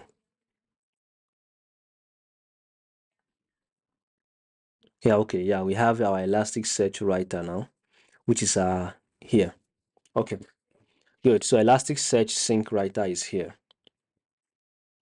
I think it was there before. It was just in here, map, Elasticsearch sync writer. Good.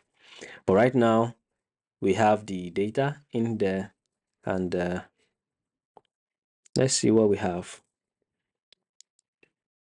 So right now everything is running as expected. We just need to check if everything is working as expected. So if you look at the indices we have in here, we can see transactions in here. And if I run this, I just minimize this.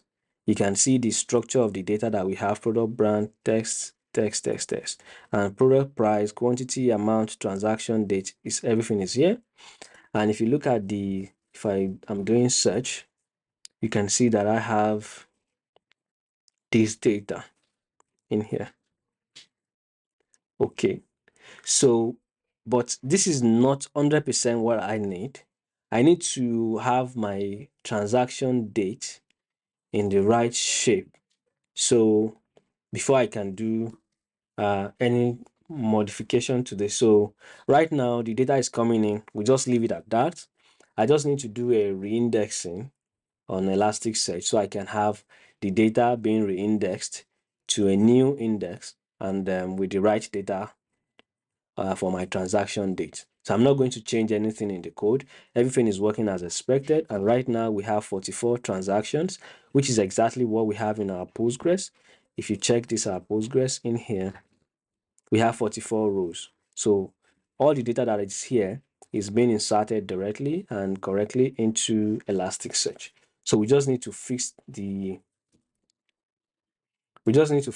other date, and we can do some manipulations and processing with that. To do the reindexing, we can either do this in two ways. The first way is to have the data that is here is recognized as timestamp, but it's not in the right readable format. So the first way is to, let me show you. We can do the reindexing by saying post. We just have our reindex in here. So we can have two points. So the source is going to be the index, which is going to be transactions, and the destination is going to be an index of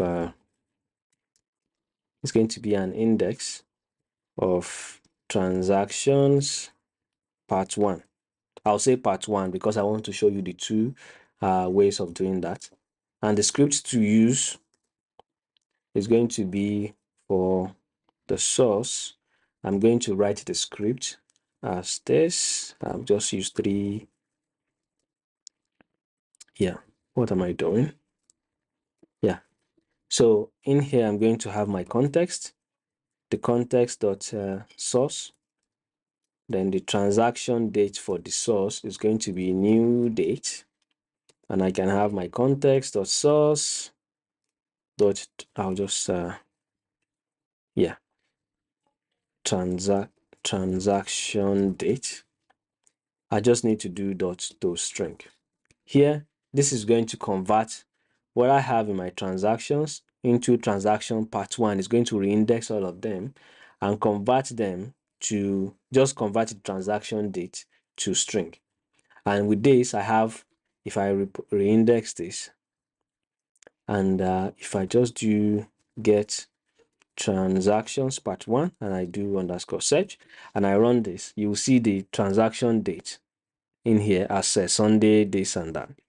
But this is not exactly the data format that I want. I want the data to be formatted in some specific order. So we have something like year, month, day, and maybe the time itself, not the way it is currently. So we just need to change that.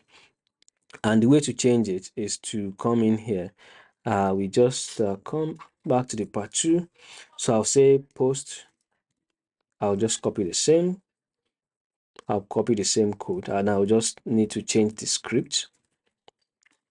So instead of the this directly and setting it to string, I'll just have my simple date format as my formatter.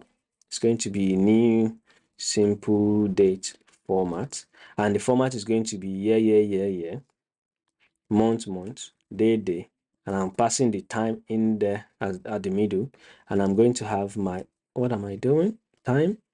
Yeah, I'm going to have my hours, minutes, and seconds. Yeah, and this is the format that I want to use to format the new date. So I just say formatter dot set time zone if there is a need for you to do that, but there is none. I'm just going to be using the UTC format, get time zone, as my UTC. Okay. Set time zone, formatter dot set time zone, get time zone. Yeah. And lastly, so instead of just writing this as a string, I'll just say formatter.format, and I'll say new date of context.source.transaction date. And that's all I need to do. And this is going to reindex this into part 2, and I run this. And you can see that this runs successfully, and it's indexed all of the 44 records that I have.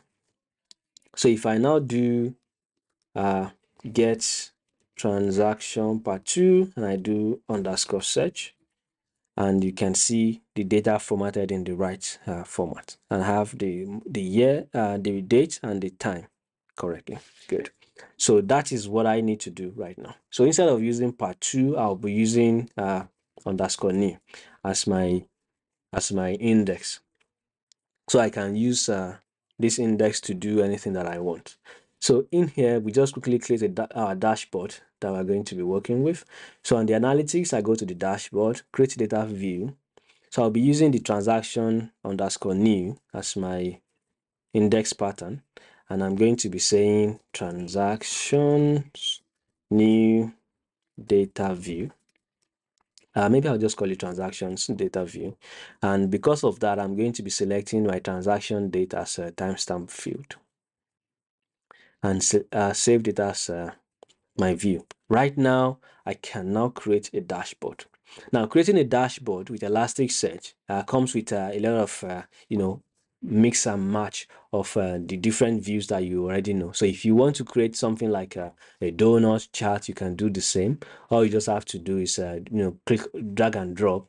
And you can also do some custom scripting, but, majorly it's drag and drop to write. So let's see how that is going to be done. So in our create dashboard, I'll click on that, and I need to create a visualization. So the visualization that I want to create, I want to see what the market share is going to be for all the data that I have. So I have the USD and GBP, and I have the product. So I want to see which product is selling more. So I'll start with the donut chart, something like a donut. So in this donut chart, if you look at the okay, so I don't have I only have transaction dates in here.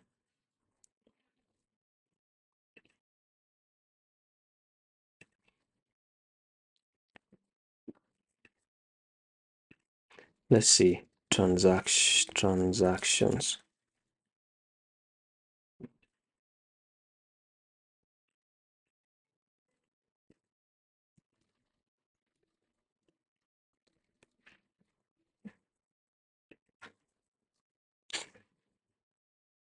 Okay, so it looks like I was using the wrong transaction date. I was using the wrong view before.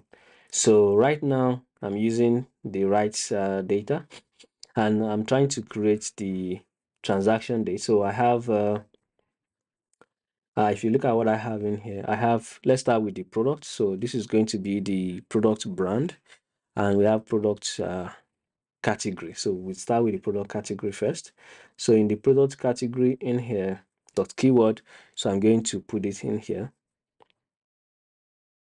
And you can see that I have fashion, home, electronic, sports, grocery, and other. And so it's using the metric of count of records. So this may not be the right uh, aggregation value or the right measure. So I'm going to be selecting the sum. So I can see the total sum on the total amount. And right now that changed a little bit, because right now this is fashion is having 25% and home is having 26%. Okay, so this is my donut. I just need to save and return, and I have this as my the market share. So I can say this is the market product category market share. So aside from this, I can also have the total count of records that I have. So if I have this dragged in here, instead of here, I'll just select the metric. So in the metrics in here, I can see the total count of records that I have in the DB, and I can save this, save and return. I'll just get this as my count of records. Okay, and I'll just drag this down in here as my count of record. So I'll move this down in here. Good. So the count of record is here. Maybe I'll change the name. Just add another visualization. I'll say I want to see the product category by brand. So let's select this guy, product category by brand, and maybe I'll just select the cumulative sum of the product total amount by the brand. And you can see Sony is having the highest record in here. And I'll just save this and return. And this is going to give me, I'll just move this here. Maybe I just add another visualization and maybe the payment method, which is going to be the online transfer, credit card. Maybe we can do the donut for that as well. And I'll save this. You can see, I'll just reduce this a little bit.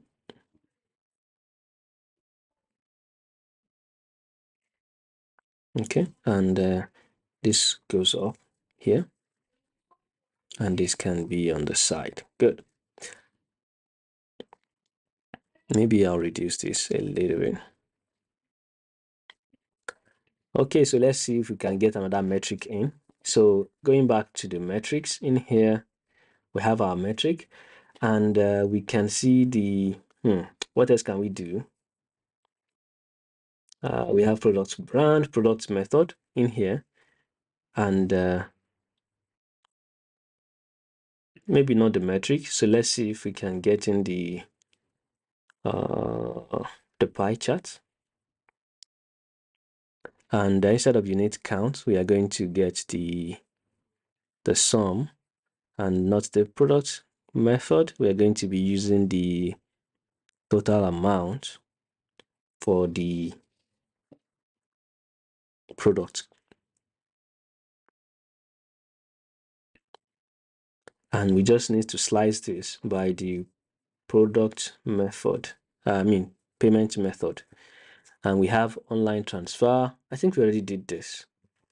I was looking at the currency, not the, currency. So we have, 59.88% for our currencies. So we have this.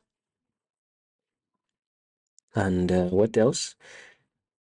We can get the total currency for, maybe we get the count on the metric in here. So let's say we have the metric, and we get the count of the metrics in here as instead of top 5, we just say top 2. Okay, and that should give us something interesting. And right now, I think I'll just leave it at this. Maybe I'll just move this here,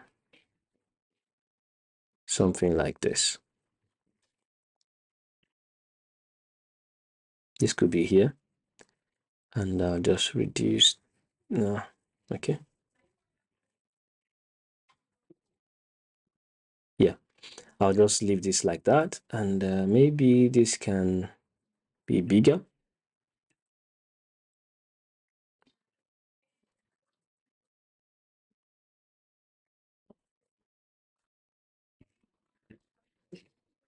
Just move this here. I mean, you can just, play around with the layouts and how the UI is going to be set up. But I think we can also have our transaction timeline, which is the date that is coming in. Let's see. We have the transaction ID, we have the product quantity, we have the product price, product category, fashion home, product brand. Yeah, we can have this as well. And this could be bar vertical.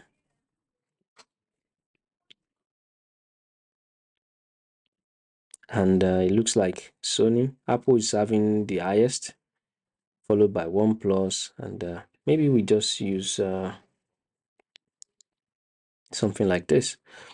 And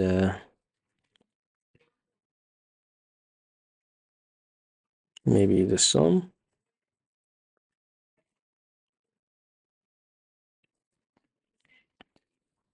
I think we already did this, didn't we? I don't know. Yeah, I'll just change this from product brand to maybe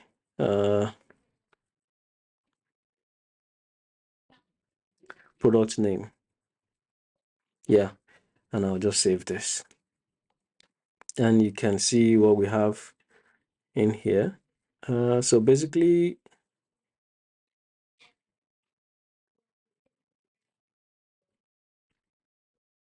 let's reduce this a little bit.